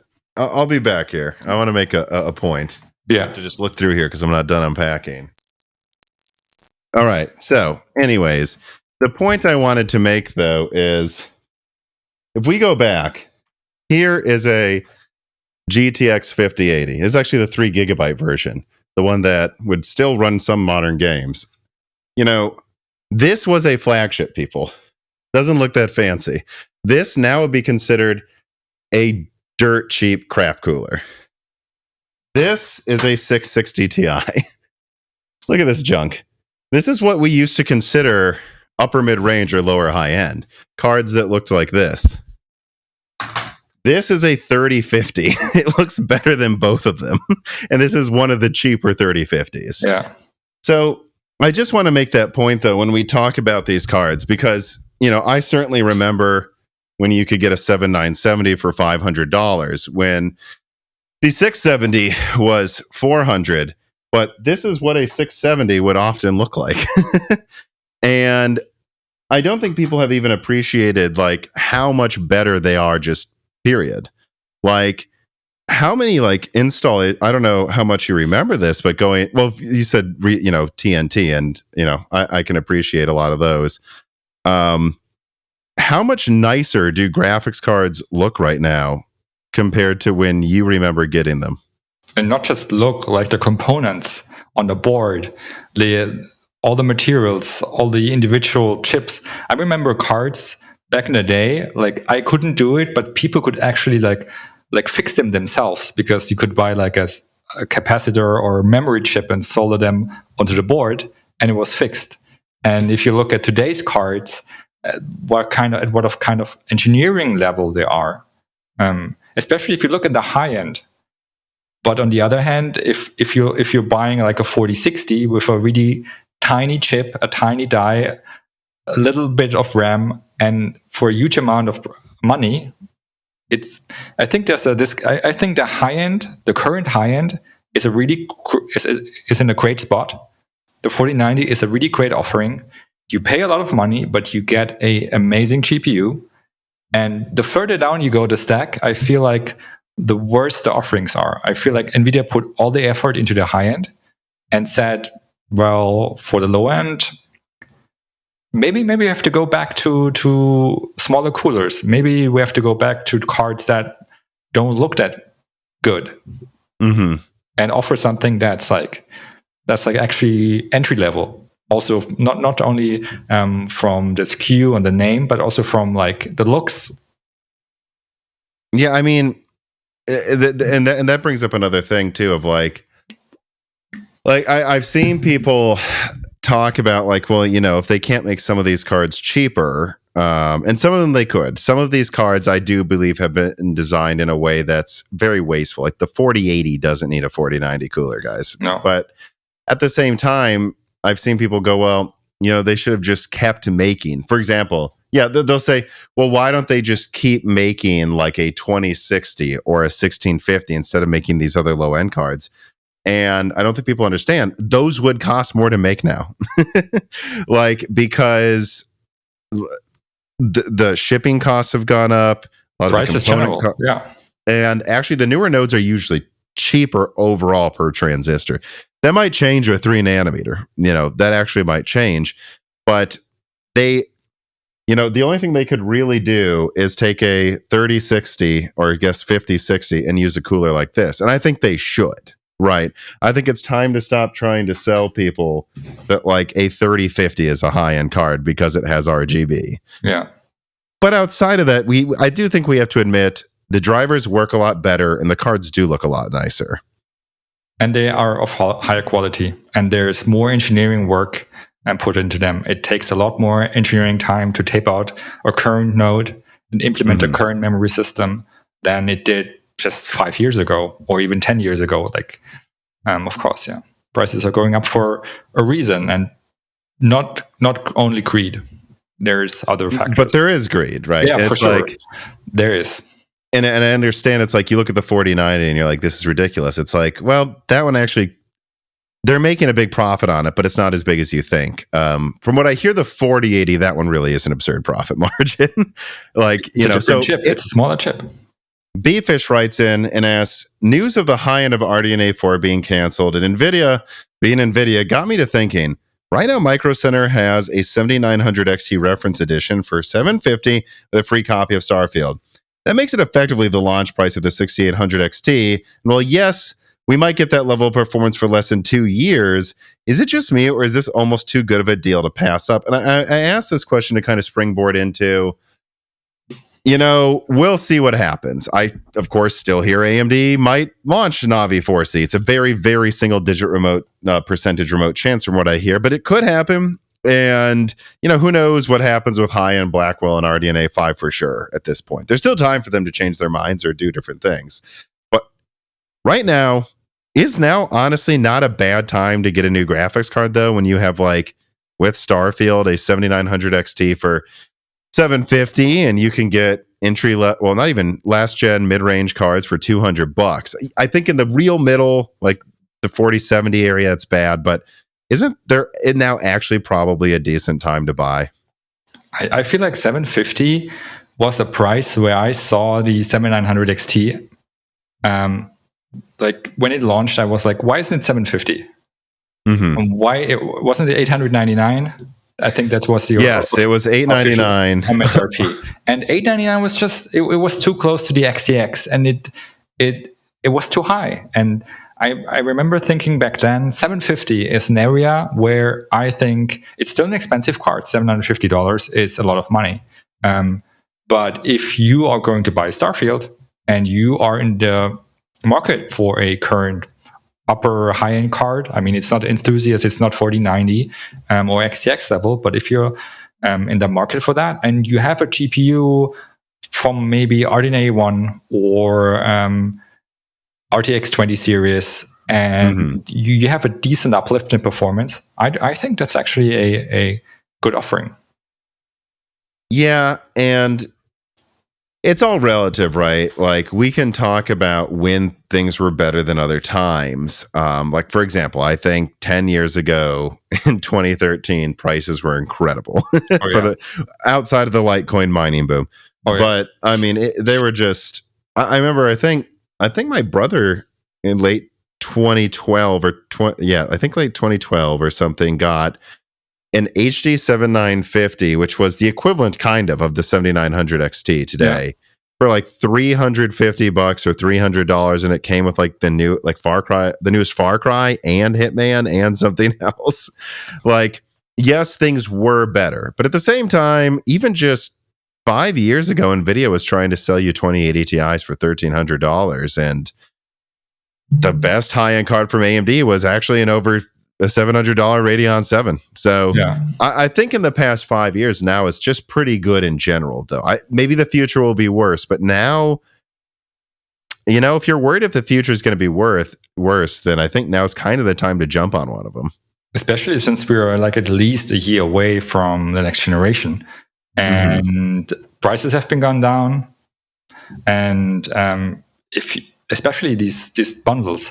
That's something really interesting, because AMD does these bundles too, and you usually can only activate the codes if you also have an AMD card.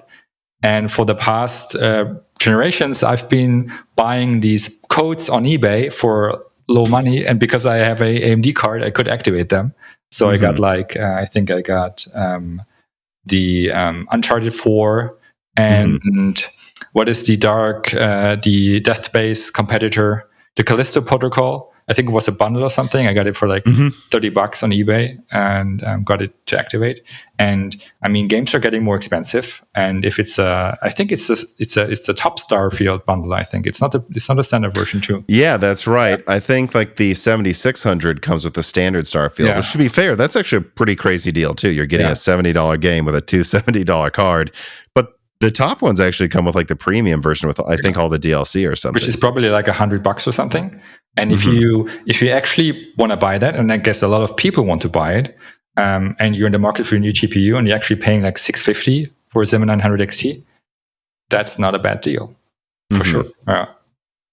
Yeah, and I'd say as long as price to performance gets better every year by at least 20 to 30%, and we have this performance or better, I don't think things are going to be bad. I just think they were bad when they were trying to sell you a 3070 Ti for $1,000. I mean, that that's when it was really, really, really bad, to the point that it got worse than previous gen price performance. But so far, I think we have to acknowledge that once prices have gone down, we are well beyond that.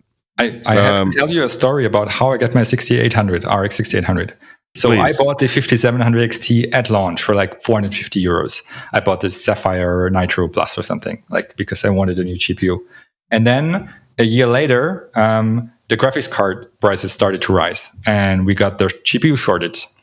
And suddenly the cards were going for €700, €800 on eBay. But like, why would I sell it? I needed it like for my PC, of course. And then to some really, like, it was really luck, I got a RX 6800 from a German seller, I think Mind Factory. It's the biggest German retailer. And I got it for like €850, which was way above MSRP, but at the same time, I could sell my 5700 XT for, I think, 857 euros on eBay. So after eBay money, because you have to pay some fee to eBay, I paid like 70 euros to upgrade from the 5700 XT to the 6800, which was a decent switch.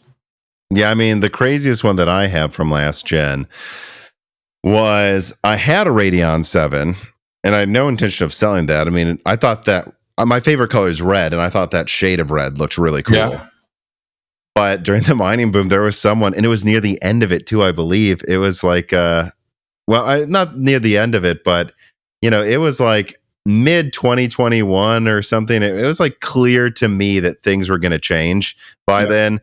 And they were willing to buy it for $2,000 on eBay. Okay. And I'm like, and then I had access to a Founders edition of the 3070 for $600. And I'm like, I'll pay $100 over MSRP if it means I can sell this for $2,000. And sure enough, by the way, the person didn't say anything who was buying it, but once they got it, they sent me a picture of it in a mining rig with a thumbs up, like, it works great. And I'm like, the right person bought it. I just hope you're not going to make your money back on that, but okay, but yeah, that was such crazy times. All right, I actually want to switch gears here, while we still have some time, to more of the Intel conversation. Jamwap writes in and says, "Hey, High Yield, your video explaining Meteor Lake was incredibly informative. Do you think that Intel will try to leverage this new tile architecture to convince Nvidia to start manufacturing tiles for them? We know TSMC is very secretive with its knowledge. Maybe Intel will say, hey, we have this tile design that has proven to work in Meteor Lake and beyond. We want to make sure your chiplet designs work too." Oh, so he's also just suggesting like they'd work together on that. Well, I don't think they're going to share each other's chiplet research with each other. Would you agree with me?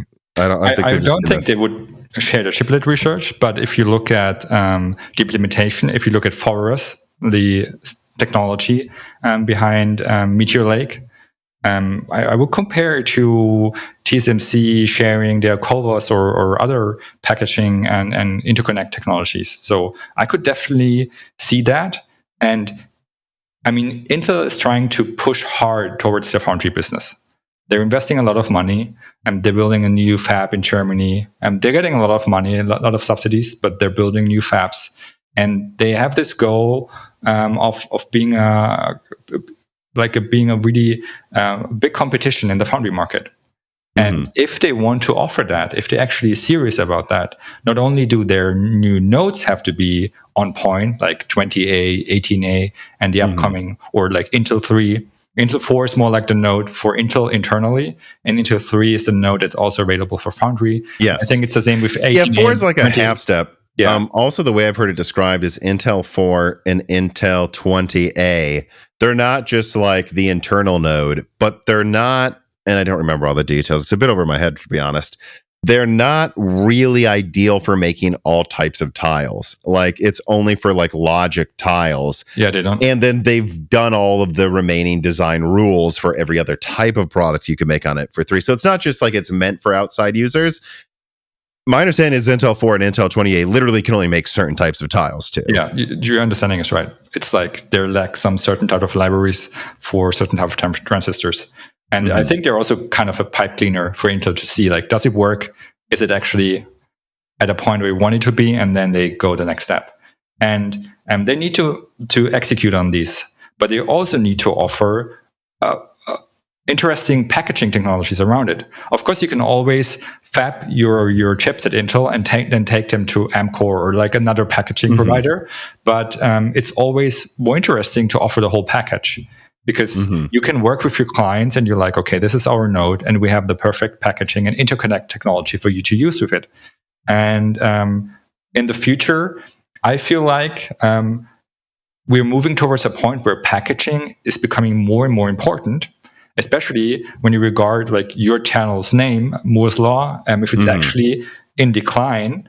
And at some point, Jensen and Wayne agrees with me that Moore's Law is dead for everyone. And go on. If eventually the node progress will be smaller and smaller, and it doesn't really matter who has the best node right now because all nodes are in a ballpark of each other, The most important part will be who has the best packaging, who has the best solution to stack the best interconnect with the lowest energy consumption per bit, picojoules per bit, the lowest, the best heat transfer. That's going to be the most important aspect in the future, like actually looking a couple of years into the future. And Intel needs to offer that.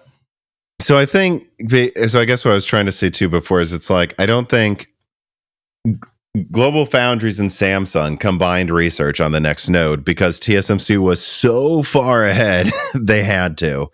I don't think Intel's going to co-develop too much with Nvidia so much as, like you said, say, well, you can design tiles with us and we know how to do it. But if they do that, though, don't you think that would be years from now? Because TSMC is already doing it. And I think if you're NVIDIA, you're looking at Intel and you're going, I know you claim to have tiles, but Ponte Vecchio didn't exactly turn out well. And Sapphire Rapids is late. Meteor Lake is a bit late. Don't you think it would take like several generations before NVIDIA would look at them for the packaging versus TSMC? For sure. I think NVIDIA... NVIDIA is more agnostic when it comes to manufacturing. I mean, they switched to Samsung before. With AMD, for sure, they will stick with TSMC. There's like a really special relationship. Like only Apple and AMD have like this super tight relationship with TSMC. But NVIDIA, I could see them try other foundries, but it's way off. I mean, they said they have test chips in, was it 20 or 18A? I think I heard something about this.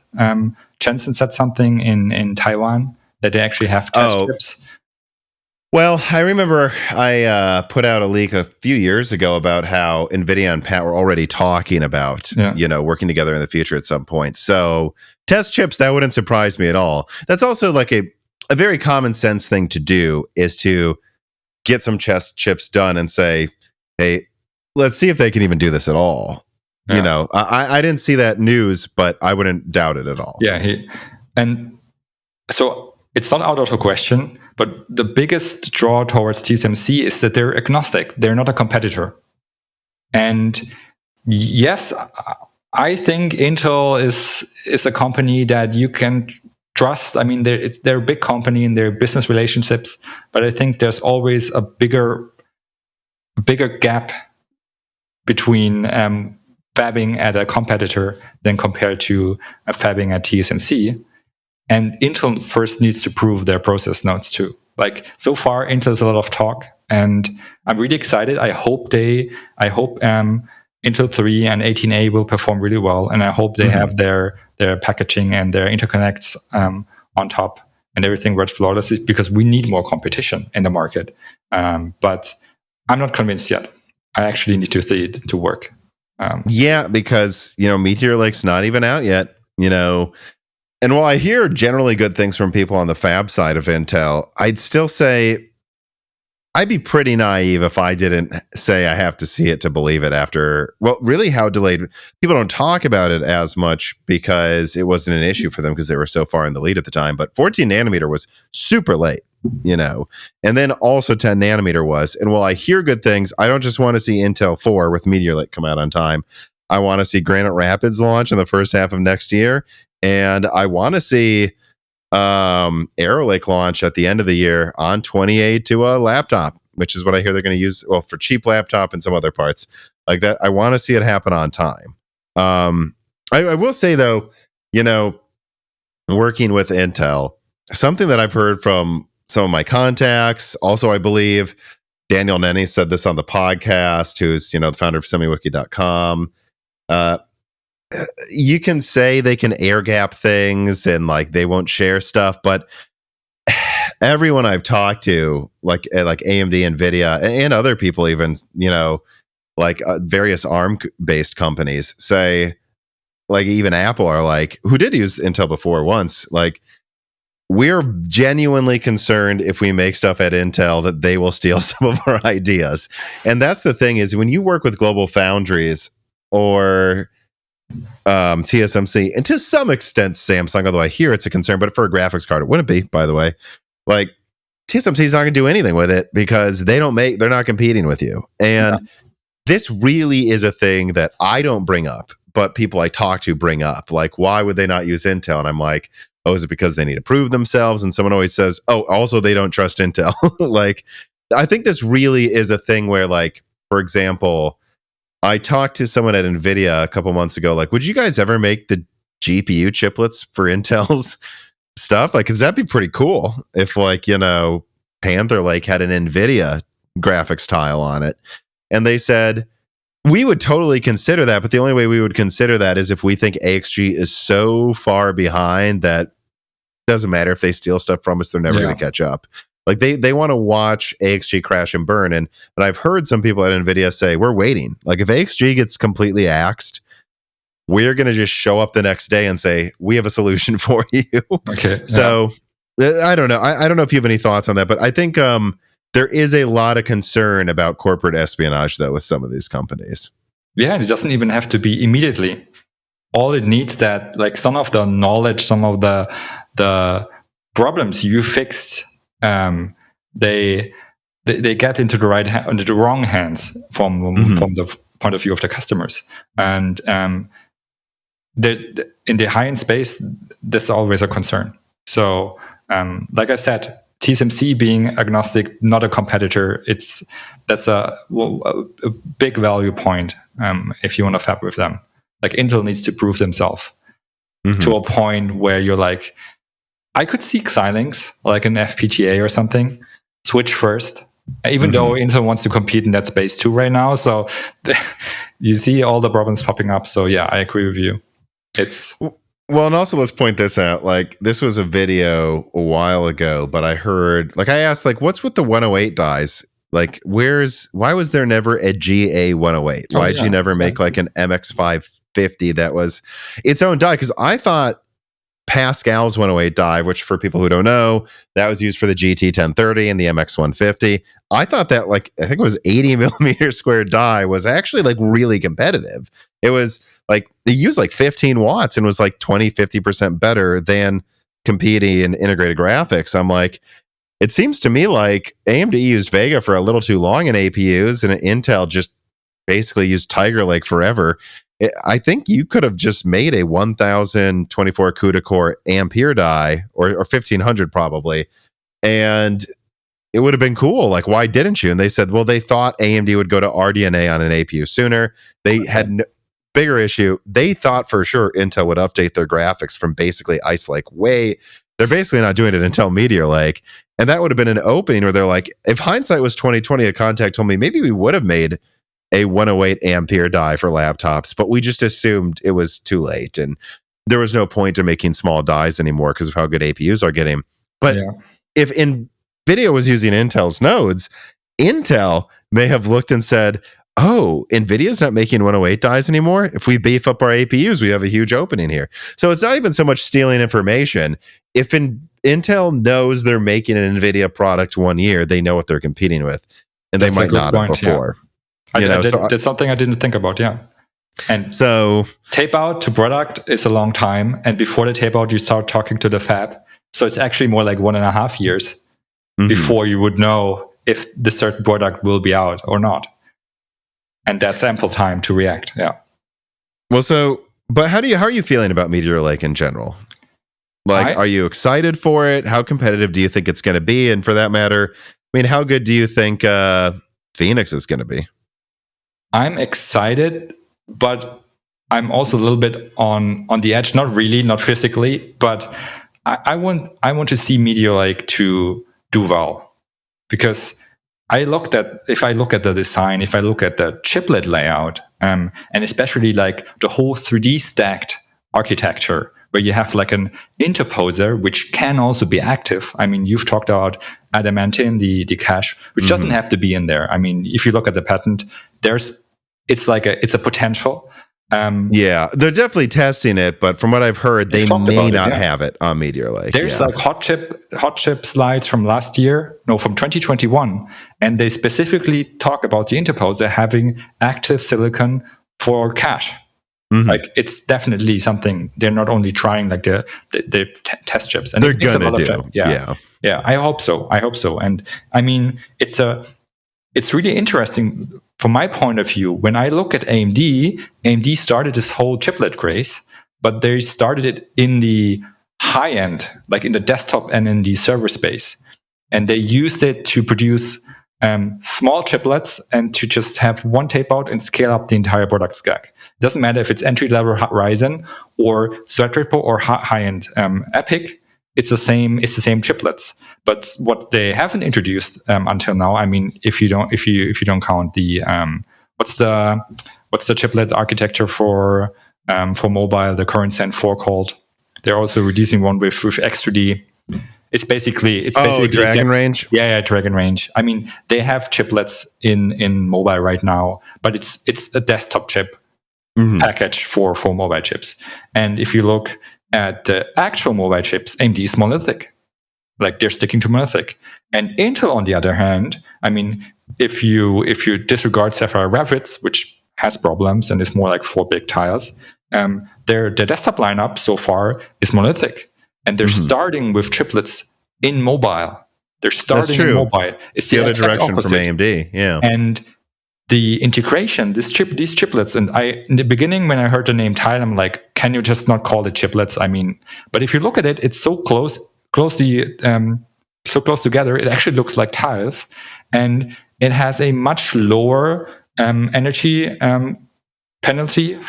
It has communicating, lower latency, higher bandwidth, although that's not really the focus.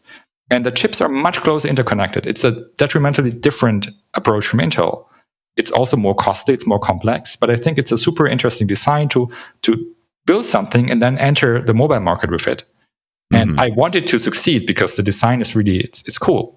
It's cool. I want a chip with lots of cache, with different tiles where you can switch out the IPs with little effort if like you want to update the GPU tile or the CPU tile next generation. Well, it does seem like AMD is basically doing that with Strix, Halo, and probably everything after Strix. They're going to start doing that more and more. But with regards to Meteor, like as far as I can tell, the CPU performance, depending on what you're doing, it is going to be better than AMD's current offerings. In gaming, I don't think it has a chance of touching like an X3D Dragon Range chip. It's not going to. But at the same time, I think its efficiency, from what I've heard, because of what you talked about, it's not just that they're using chiplets. These tiles are meant to be activated and deactivated and interconnected in a way to save more energy. In fact, their IO tile has 2 little cores so that when you're idling, it just turns off all of the tiles besides one like smartphone chips to save even more energy. So I think Meteor Lake is going to be hyper efficient in a lot of use cases. And I think its GPU is gonna be like 10-20% better than Phoenix. Its CPU, it's gonna be a mixed bag of better and similar. Like, do you think it's gonna succeed, or like what do you think would make Meteor Lake not succeed? I mean, Intel doing Intel stuff would make Meteor Lake not succeed. Like if it just doesn't meet the expectation, if the power draw is too high, if the performance isn't where it should be. But if I'm Intel and I have such an elaborate design, I would like, Intel has this Evo lineup. I don't know if it's a thing anymore, but they had this Evo lineup where you had like, you had to have a combination of specific hardware to call your laptop Evo. And if I'm looking at Meteor Lake and I can actually disable the CPU tile, as I talked about it, because there are CPU cores in the IO tile, I can actually maybe even disable the GPU tile, because I can like dump the entire VRAM into the adamantine cache and have like instant on off, or I can still update some parts of the display engines which are maybe in a different tile. Like there's a IO tile and there's a SoC tile. The SoC tile is the one with the core, but there's a specific smaller IO tile with maybe like some display functions. And so you could actually disable GPU and CPU and still have like an always on display or update things in the background. And if you have the cache, you don't even need to access the RAM, which further decreases power consumption. So you could have like this chip that doesn't draw any power, actually, like doesn't draw any amount of power, but the laptop is still reachable. It's still able to do things like in the background. And if you have like an Evo Plus, or I don't know how you would call it, if you have like a laptop that's that's capable of doing that, which AMD at this point wouldn't be able to. And you have like this, you can just stand by, will work forever. I think. Yeah, that'll be something new, because that's the unfortunate thing about Phoenix. Phoenix is decent. It is better than its predecessor. But fundamentally, it's just a better Rembrandt, right? It's basically take Rembrandt and add 30%, 20 to 30%, slightly lower power. That's really all Phoenix does. It's not something fundamentally new. And while I don't think Meteor Lake's going to bring fundamentally new performance, I do think there's a chance it could usher in this new era of laptops that just, man, are efficient. And to answer my own question too, what I asked you, like, what does it need to do to succeed? I mean, we know the performance. There's been leaks about this for months. The drivers need to work, and it needs to come out on time. Yeah. That's all it needs to do, in my opinion. Like, and that's something I keep talking about with people is like, Tiger Lake still has trouble booting some games, and that's crazy to me because it's 3 years old. There's still a lot of games that Alchemist here has a lot of issues with. And what Meteor Lake for me needs to prove is everything works. And it's not, it's in one laptop in Korea and it launches in January. Like because by then AMD will probably have Strix point out, it just needs to come out on time and actually work. And if it does, then I think they've got a lot they can build on here, because it shares the same base tile as Arrow Lake and I believe as Panther Lake. And so what would be really fascinating is if, I don't know, this doesn't sound like Battle Mages at all on time, but what if they can get out an updated CPU tile and then Battle Mage finally comes out, and then that's when they have another generation with that. But then maybe Celestial comes out sooner than expected. What's interesting is thinking how they can just update these interconnected tiles as they move forward, and I think that's also a fascinating approach to these like tiled mobile chips as well. And you don't have to do the entire validation process again. If you change one tile and it works, and you've already validated for a platform, because the interconnects and like everything that's going outside of the chip is already like, it is not changed. I think that's where you also can save a lot of engineering time, a lot of money, if you have this pick and choose design. And I think that's what Intel is also going for. Like, well, so let me ask you this, because I brought up Arrow Lake. Furdock writes in and he says Intel Arrow Lake is an interesting one, since it's in this weird transition where Intel couldn't get hyperthreading to work, and yet rentable units aren't out yet. If I have this correct. Well, you do. So basically, Jim Keller has this Royal Core project. A lot of things were considered. My understanding is there were two versions of Panther Lake. One with Panther Cove that had 4-way hyperthreading, one with Cougar Cove that had rentable units that, in fact, don't have hyperthreading, but have this, like, shall we call them twin core design, where there's the equivalent of how you might think of a Zen core and then a Zen C core, and they're grouped into rentable unit duos. Yeah. And because of that, you save die space. And also you can have one of the cores in each of the 4 rentable units take extra resources and boost higher as needed. It's really the opposite of hyperthreading. They're actually going to less threads that are faster. But Arrow Lake won't have that yet, even if it has a large IPC increase. And it also won't have hyperthreading.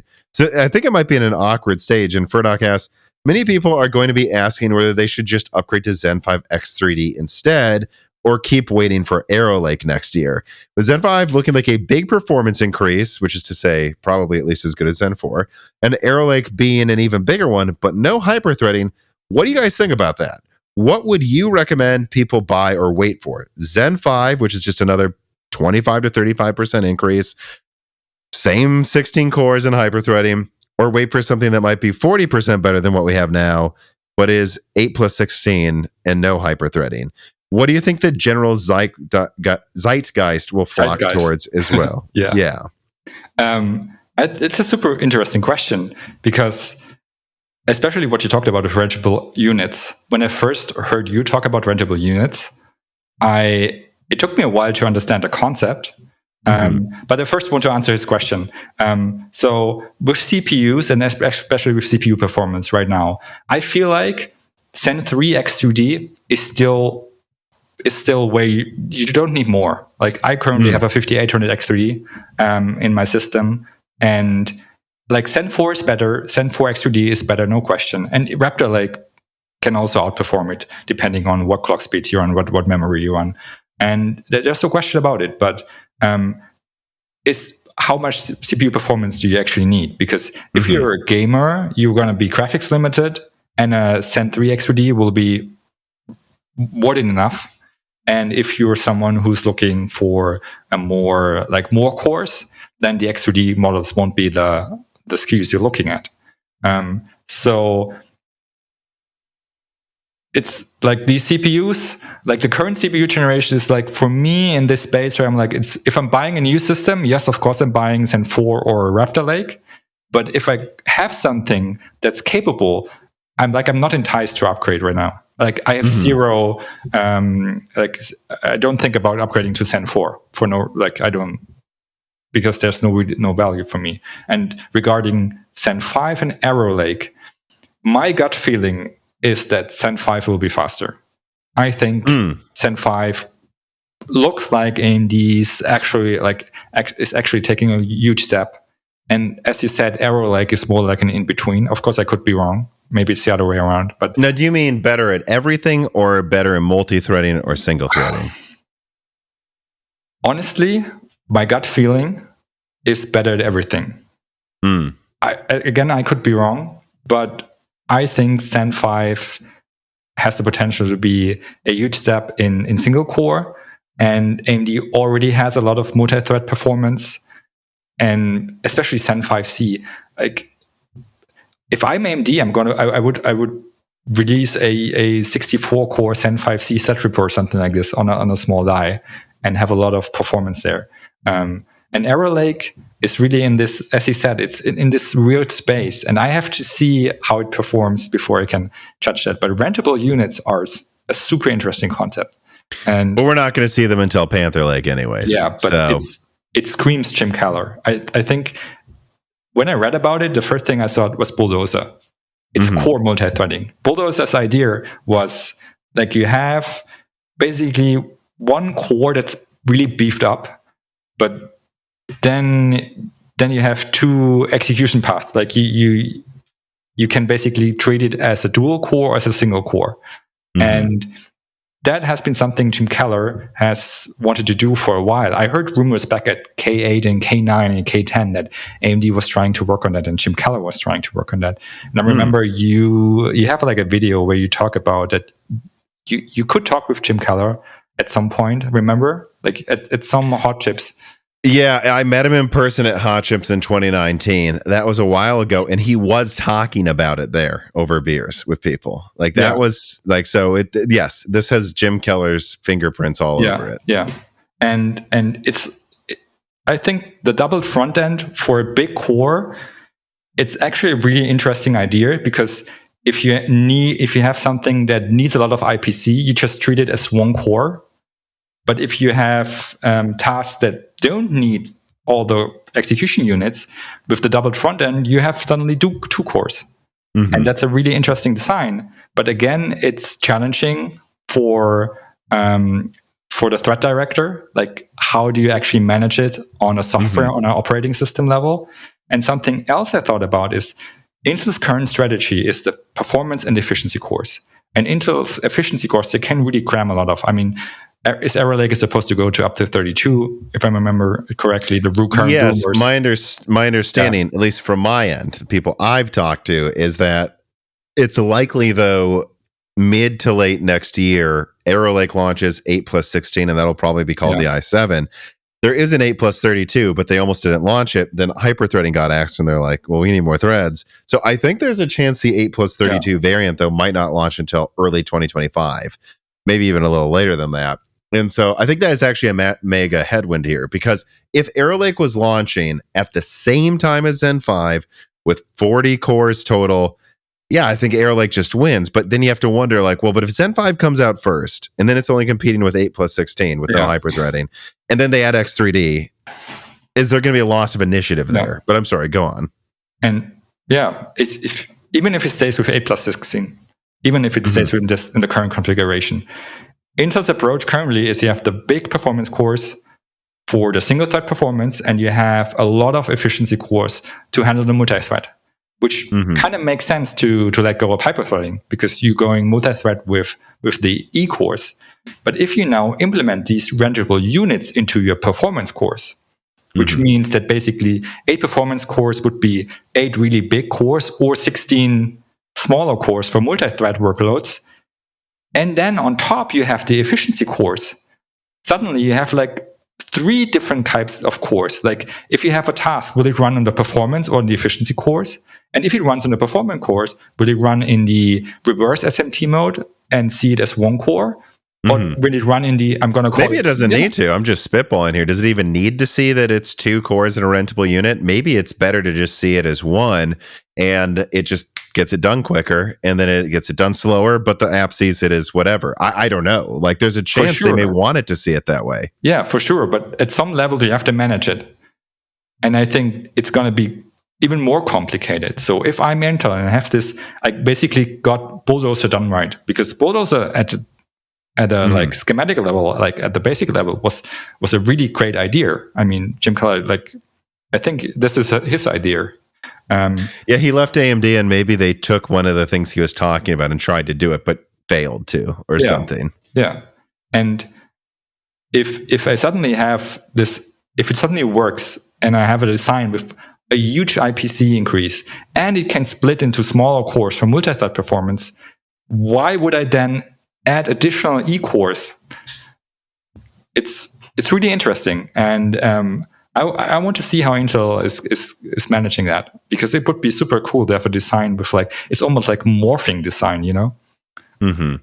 Yeah, another interesting thing, I think something to point out too is like how much Intel and AMD are going in different directions with their core design, it seems like in the next few years, is people need to remember that like Zen 4, like Zen 3 to Zen 4. So they went from like 5 gigahertz effectively to 5.7. That's like a 15% clock speed increase. And then they added double-digit IPC. Right. So in single threading, that gets you to like 29% higher. Now, the all-core was much higher clock speed. They went from like an all-core of like 4.3 to like 5.2 or 5.5. That's crazy. That's where they get a lot of that. Like, let me do the math. 10, 20, 30. That's, yeah. But if it was just that all-core clock speed increase with the IPC, you'd expect it to stop at about a 40, 35% multi-threading increase with the, 30% or something single threading. And yet there are some apps where it's like 50% faster multi-threading. That's because they've so tweaked their SMT. Like Zen SMT works better than Intel hyper-threading, all things considered. It has from the start, I think. The original It has. Yeah. In every iteration, they iterate on it more and more and more. So I don't see AMD getting rid of that. Much more likely, I see a situation where they're just trying to hone it to where they can get it to SMT4, which they considered for Zen 3, famously, and canceled. And we might have a situation where we have like 16 AMD cores with, honestly, if I were AMD, I would actually start doing the Zen 5, Zen 5C thing, where maybe you have a chiplet with 4 big, 8 little, but it's really the same core. They just don't clock as high. But then all of the cores have 4-way hyperthreading. We have this weird scenario where AMD has like a 24 core. 8 of them are the full Zen 6. Some of them are Zen C. And then they all have, so 12, 48 threads. And then you have Intel with 8 cores and at least 32 little cores, 40 threads. And the 8 cores can split up, maybe. And the 8 cores can split up. And I think we need to remember how strong Intel's little cores are. They also take up most of the space of an AMD big core, so let's be fair about that. But, at the same time, like Raptor Lake's little cores are as fast as like Skylake. Yeah, definitely. IPC wise, of course. Yeah. And multi-threading, they're actually faster. And I believe Meteor Lake will be a little behind Ice Lake, but I'm pretty sure Arrow Lake's little cores are supposed to be probably in between Tiger Lake and Golden Cove.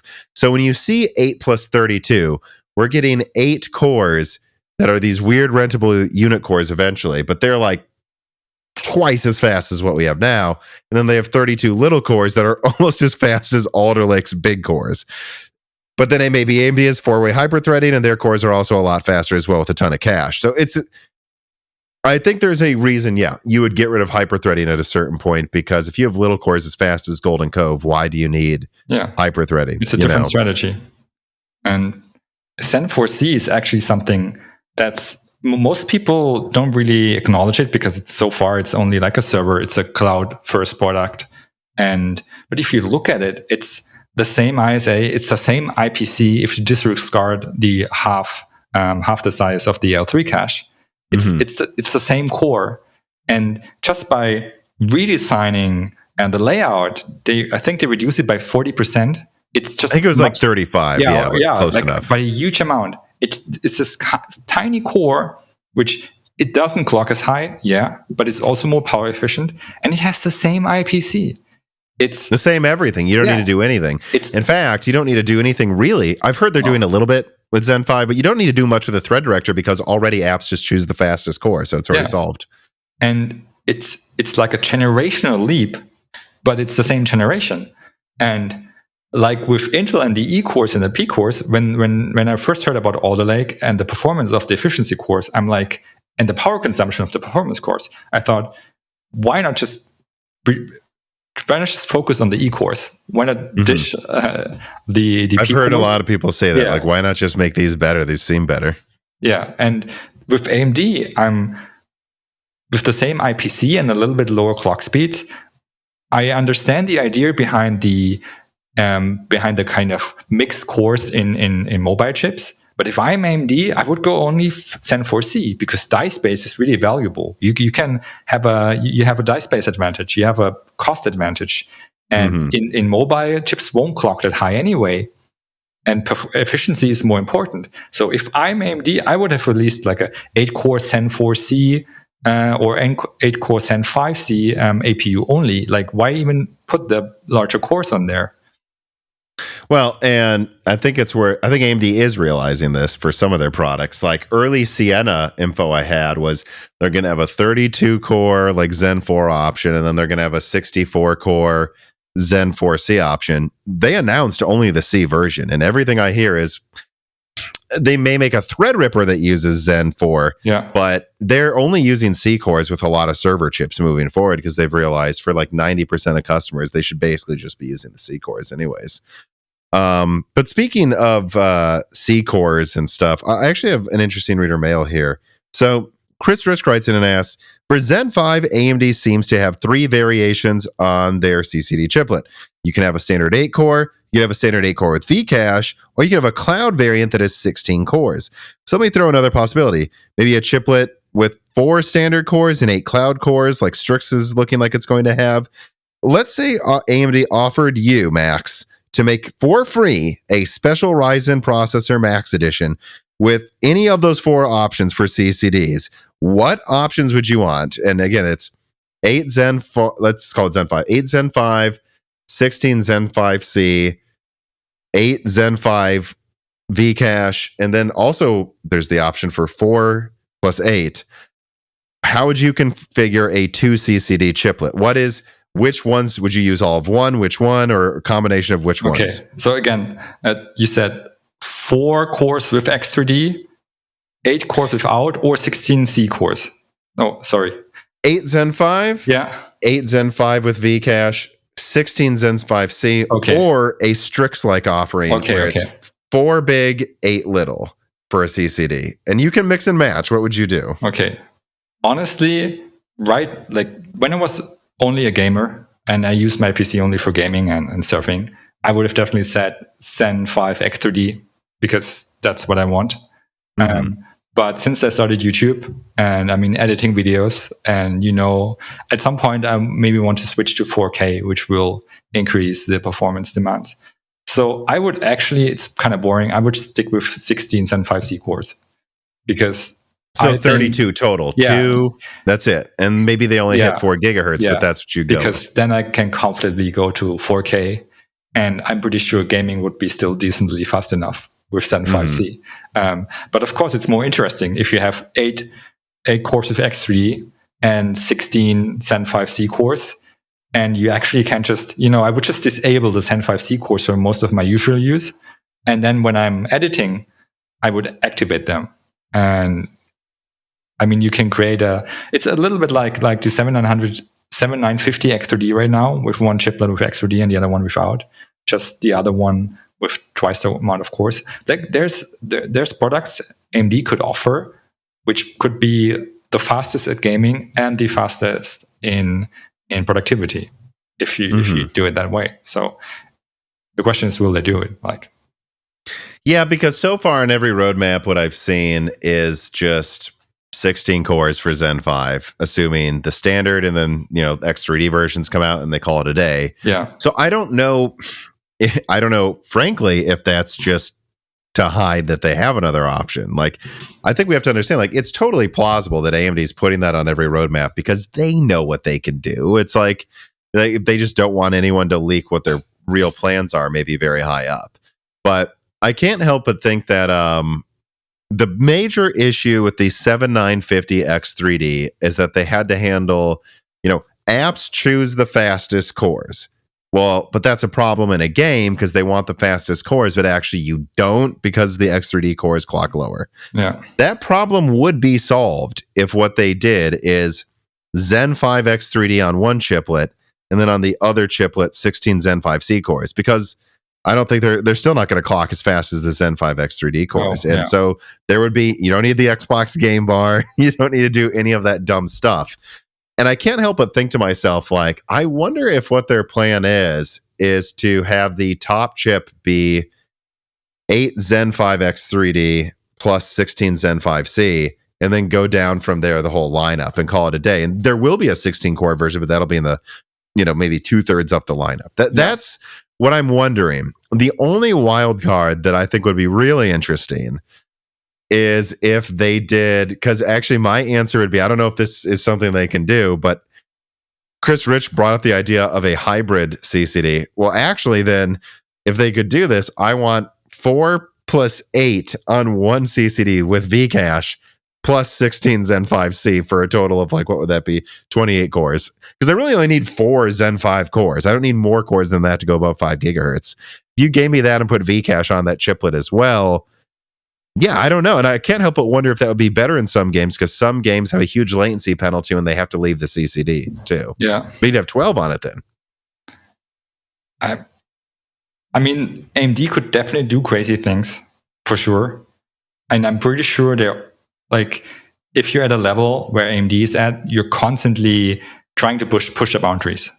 Even if maybe that's not the way you want to go, you're probably thinking about you're thinking about new products. You're talking them through. You maybe even start simulating them. What would be possible? How could we manage interconnects here? Every time I look at AMD's current chiplet setup, they're using Infinity Fabric. There's no interposer, and if you want to go from one die to the other die, you have to go through the I/O die, back to the other die. It's a really lengthy process, and that's the reason why if you switch from one chiplet to the other chiplet, you have this latency penalty. And what about if you have an X3D chiplet that connects both dies, and you use that to basically bank cache 3D stacked above it between the two. The thing is, of course, I'm not sure if it's even possible with current manufacturing, because you have two chiplets or you have two dies. I think that's what Zen 6 does, by the way. Just letting you know. There's a reason current products use interposers and the chiplets are on top. But there's so many possibilities in the future. And I think we just started out with advanced packaging.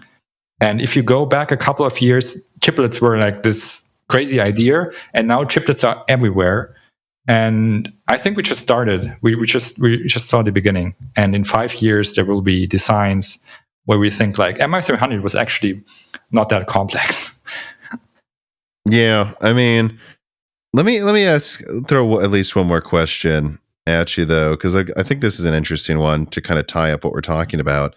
UH Freddy writes in and asks, when it comes to Intel's x86 processors across all of their segments, overall, do you think their biggest weakness relative to AMD is in their cores or their interconnects? Do you think their cores are too bloated or have too many issues? Or do you think, they just need to fix their interconnects and catch up to AMD's Infinity Fabric? I think that P cores are too big compared to AMD's default cores, and especially I don't know if you've seen the leaks about Arrow Lake. Looks like they're getting even bigger. Especially compared to Zen 4C. They're too big. They take up too much die space. And remember, I don't know who it was, but there's talks about Arrow Lake? No, like one CPU going to 3 megabytes of L2. That's what I was bringing up. Yeah.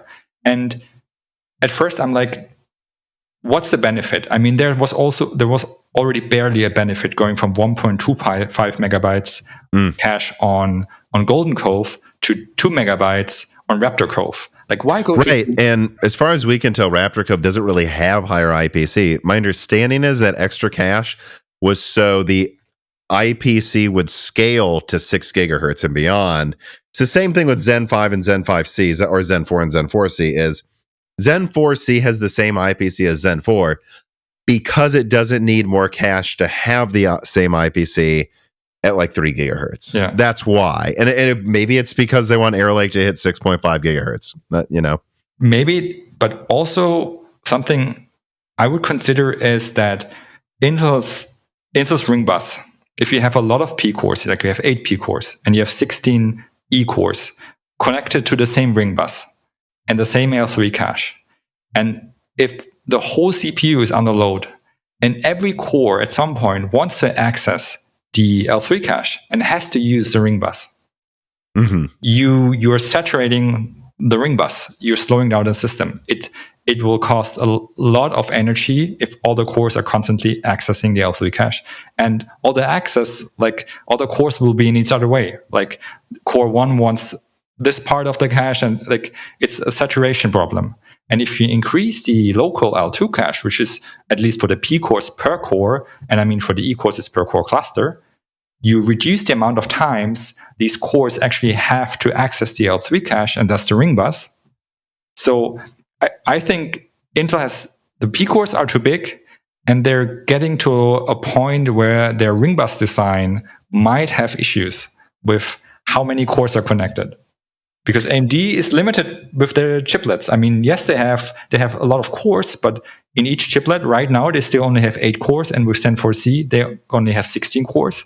And Intel is going to a huge number connected to the same ring bus. And so you think it's a core. Intel has a bloated, outdated core issue, not an interconnect issue. The P cores are too big. The E cores are fine, I think. But the P cores are too big, and they have too many cores connected to the same ring bus. And they somehow need to solve that. Maybe that's where the rentable units come in, because you could dish the E cores, and I don't know.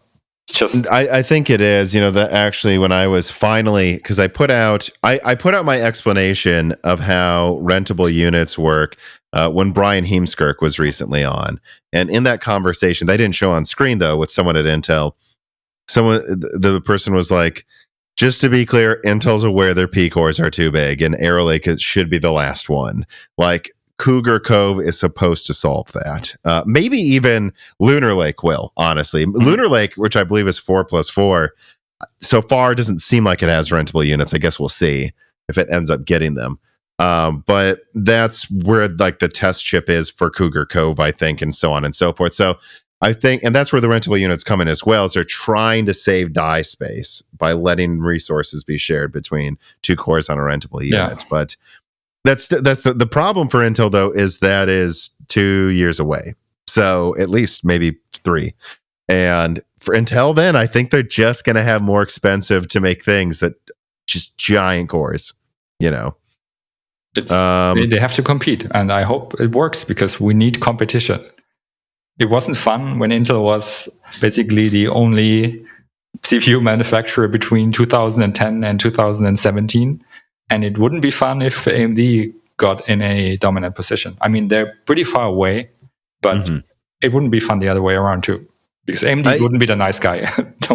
I think Intel is successfully, I don't know if I want to use the word successfully, but so far they have a dam up and they're holding back the water a little bit. But there's a lot of people, a lot of analysts and hedge funds people I talk to that are like, I don't know, actually, AMD may get to 50% market share next year. And if that happens, I don't know.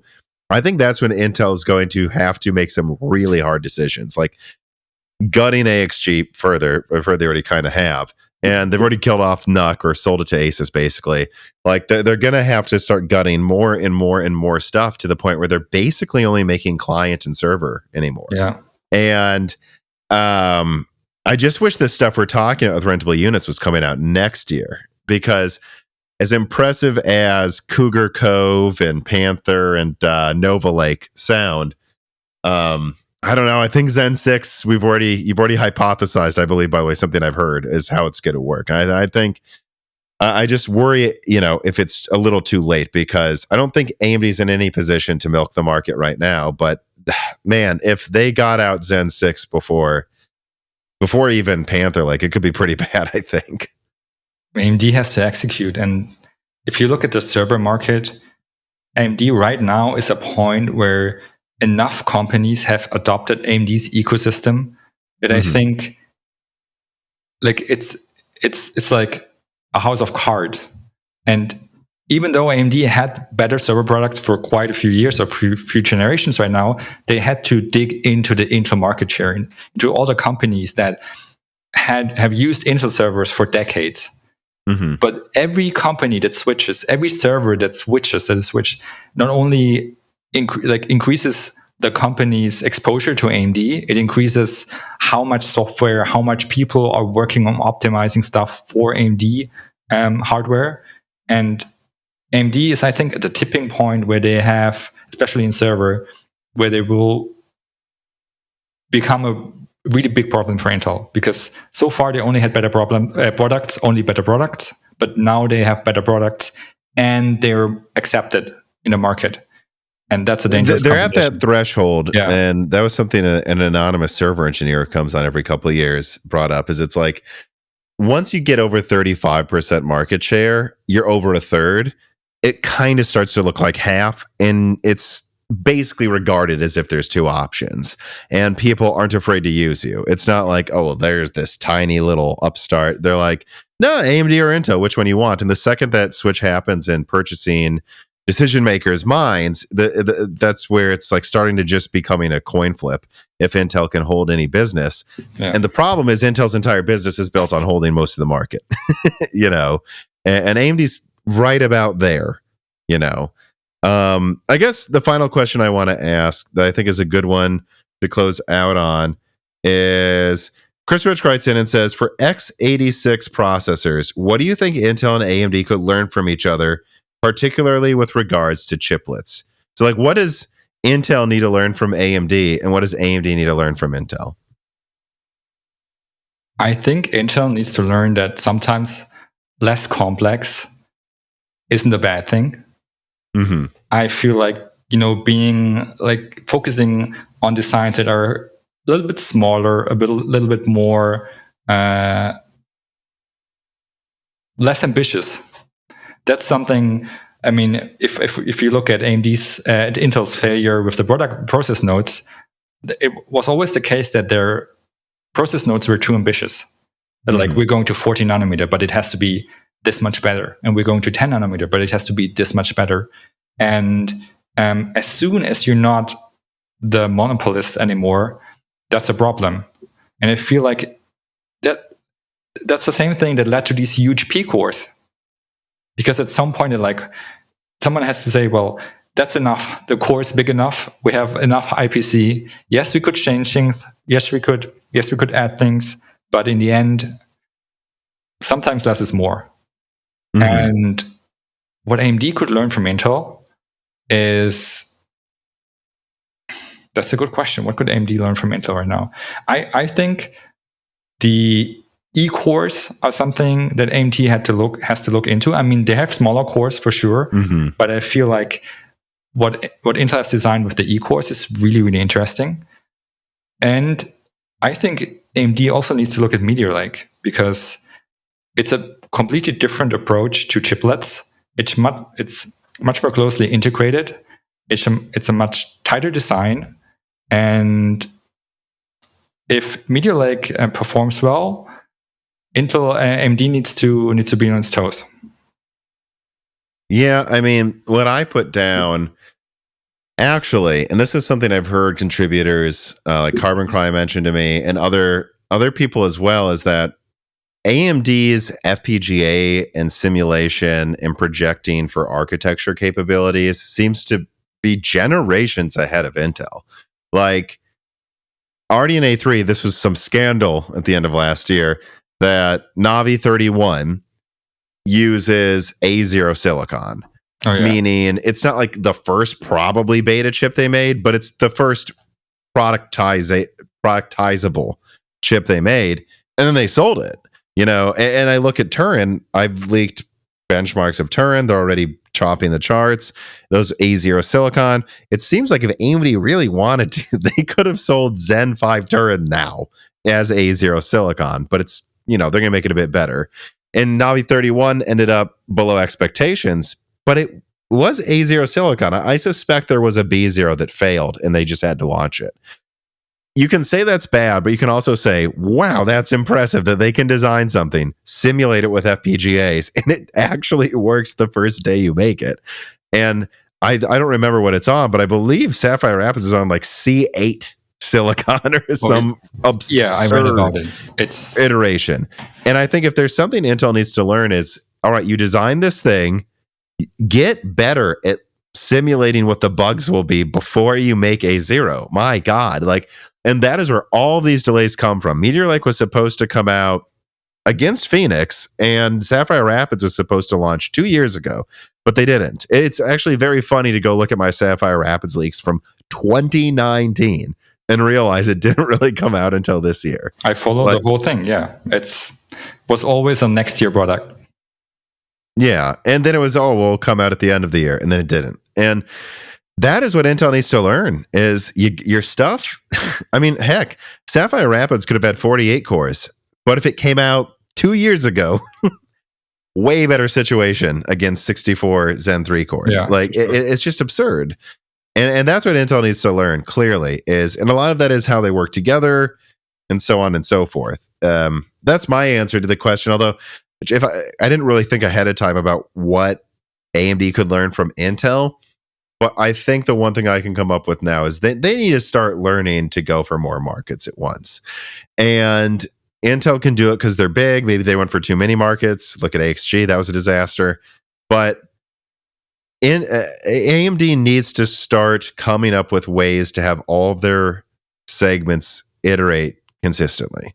Like, all right, maybe that's what the top RDNA 4 being canceled is about. They're like, we can't afford to spread ourselves out this thin, but they need to figure something out where there's always multiple new APUs, not just one, always multiple new APUs, and always they're available. And they're available, right? Like, it almost feels like Phoenix is available before Rembrandt was, even though it came out in what quarter happened 2. With Rembrandt? Yeah, it was this amazing product, and then it took like half a year for the first products to show up, and only in low numbers. Yeah. So I don't know what you can handle, AMD, but maybe just leapfrog graphics. RDNA 4 is the first step. RDNA 5 adds a tick to it and adds chiplets. Okay, just leapfrog that way. Maybe with Threadripper, you just say out loud, we're gonna skip a generation every now and then. Yeah. Like, we'll skip Zen. Maybe they should have skipped Zen 3, but then had Zen 4. Skipped Zen 5, had Zen 6. Whatever you can do consistently. But you got to do it in all segments, because it's so weird when you have people I talk to that bought a Sapphire Rapids workstation that they hate.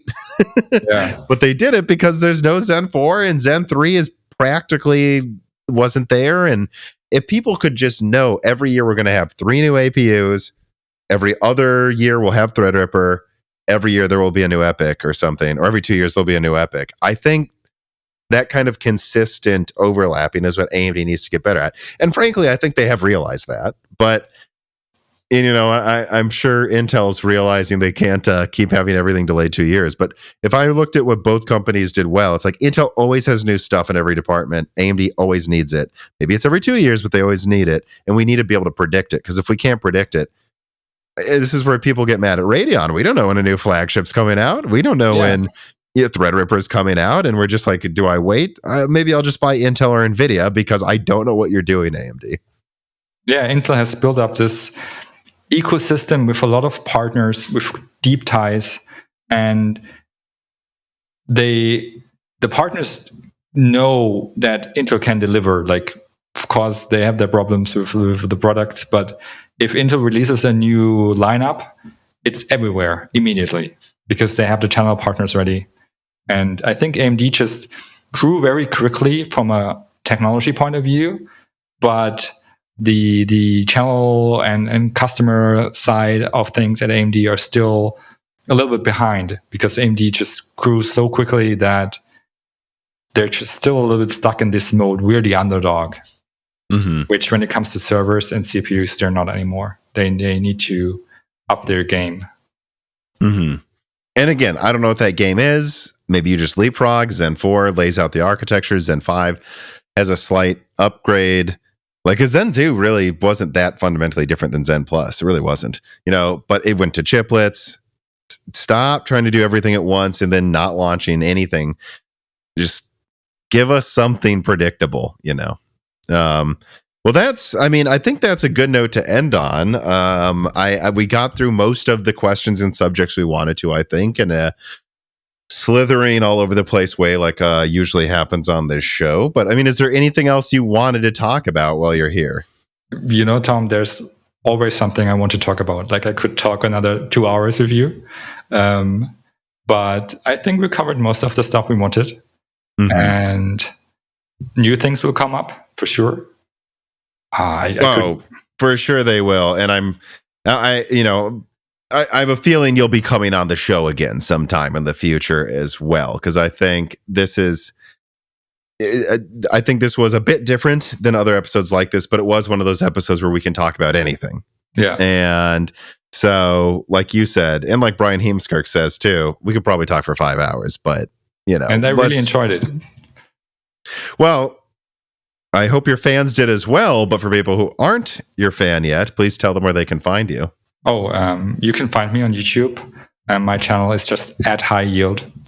And I'm also on Twitter, or is it called X right now? I think Twitter X. I still call it Twitter. I still call it Twitter. And my handle there is HighYield So basically HighYield YouTube, but YouTube as YT.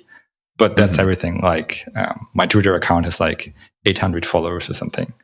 And I don't have any other social media. Hopefully you can go above 1,000 then after this. Everyone make sure you check him out on X or Twitter and, follow. And then I'll just do the usual spiel. Thank you to everybody for watching, for listening. Make sure you subscribe to Broken Silicon on your podcast app of choice. Give us a review. Subscribe to Moore's Law is Dead on YouTube. And ring the bell button and like this, share this. There's a Patreon where you get this early ad free. You can ask questions. There's die shrinks. There's a lot of stuff out there. It'll be in the description. I don't know. Yeah, one more time. Thanks for listening, everybody, and have a good week. This podcast was brought to you by the YouTube channel and website Moore's Law is Dead. Moore's Law is Dead and Broken Silicon are trademarks of their creator, Tom. That guy is me, and I am indeed the creator, editor, writer, and showrunner of Moore's Law is Dead podcasts, videos, articles, and other media. However, it's not just me. Moore's Law is Dead is a team, with Broken Silicon co-hosted by my brother Dan, audio editing by Gerard Cortez, renders being done by the industrial designer Jean-Philippe Clermont, and special assistance is also provided by Carmen Cry and Carrie Nosugada as well. Find all of our information at www.mooreslawsdead.com on the about/support page. In the event you do want to hire me for consulting work, hire Gerard for audio work, hire Jean-Philippe for industrial design work, or you're interested in working with Carbon Cry or Carrie Nosugada as well. You can also find our long-term sponsors on that page if you want to show them some love for putting food on our tables. Or you can also mail us some love. You can send letters or hardware donations to the following address: Moore's Law is Dead, P.O. Box 60632 in Nashville, Tennessee, zip code 37206.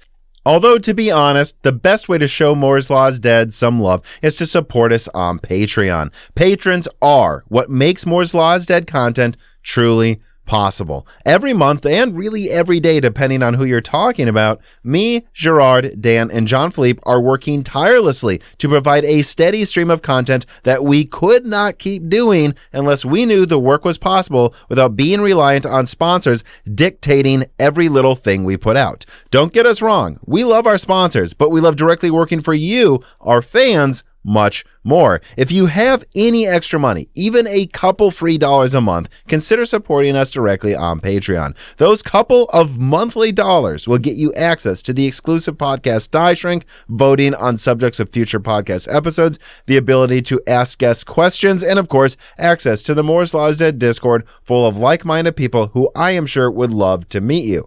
I am one of them. Additionally, higher tiers get access to early, ad-free episodes of Broken Silicon, the ability to ask questions in all Broken Silicon episodes and Loose Ends live streams ahead of the recording, and the entire back catalog of Moore's Law is Dead podcasts, in addition to having thanks in the credits of videos and podcasts depending on the tier, with other perks available as well. And hey, if you cannot afford to support us directly every month, please do share Moore's Law is Dead videos and podcasts with friends and family, and on social media and websites like Reddit, and give Broken Silicon a 5-star review on Apple Podcasts or your preferred podcast app of choice. All of this does really help us so much. But like I said, this podcast would not be possible without the patrons directly providing predictable and reliable support every month. And so now it is time to give a personal thanks to the greatest of the fans. The following supporters are at the 10 gigahertz or higher supported levels: Brad Medlin, Drita Foles, Z-Jits, Daniel D, Aaron Close, Jen Rauner, Daniel Hyde, Brian Ringelman, Sam Miller, MJB1, Deke, GZ Ziggy, SNES Talmer, Jem Ferriera, Andrew S, Falco Malev, General Drips, Jensen Wang, Nathan Mose, Eric Jackson, Sarcastro, Evan Dingle, Greg Wanchek, Chris Rich, Nicholas Buckner, Benjamin Cannon, Jonathan, Jesse Jess Scaliak, 3DS Boy 08, Hal Booma, Blake, Art4Room.com, Franco Frederic, Shredbird, Dr. Foreman, Jake223, Jake Martin, Zlicky, Ricky Tan, Christopher A. Butler, Stephen Hart, Meat and Pork, Stu, Tim Robb, Ian Clifford, Travis Gooding, Nanian, Semi Malas, Deepest Learners, Mad, Zitsu Taylor, Stephen Coates, Michael McGee, Greg, Patrick Rowe, Steven, Jordan Simkovic, Amiable Chief, Winwang, Tommy, Mark Mitchell, Julian Leak, I Should, Mark Raidmaker, The Boss Haas, James Anderson, Cole Addict, Judson N, Cameron, Wesley Sager, Henry Zhang, Michelle Pell, D313337 Antics, Roger Davies, Cameron, Hexapuma, Chrysantine, Myers, Tech Rants, Reginald Ari, Tika Autumn, Jackson Miller, Gregory Sacker, Nathan Zink, The Eternal Dreamers, JSMMH, Gaiman Since Reagan, Jeff Sedler, AWS Danny, Loophole 35, Windstar, James I. Radar, Corey Leonard, Little Germany, Shay, Milton, Pulse Media, Dave Schultz, Mac Daffy, Stephen Dick, Chuck Glidden, Brett Jones, Austin Haggerty, Justin Bustle, I-711 700K, Joe Foot, Hardland, Slushboss C2, Jensen Angima, Joseph Kelly, Samuel Park, Keith Moore, Himsa Gung, Tails, 2299, Brian Wright, John Sifos, Earth Taurus, The Forbidden Juice, Fenty CZ, Kiko Sato, Toka, RB Racer, me, Val Verga, AC, Colin Tedards, Lord Starscream, Michael Cozy, Dr. J. Mad, Alex Vega, Jet Free D, John Swin, Rodent BC, Terminal Junkie, Brian Wright, Jed Baldwin, Joe LaMartina, Kakum, Albergun, Solarized 80, Christopher Ricks, Jamie Whitworth, and of course, thank you to Sahara for the music.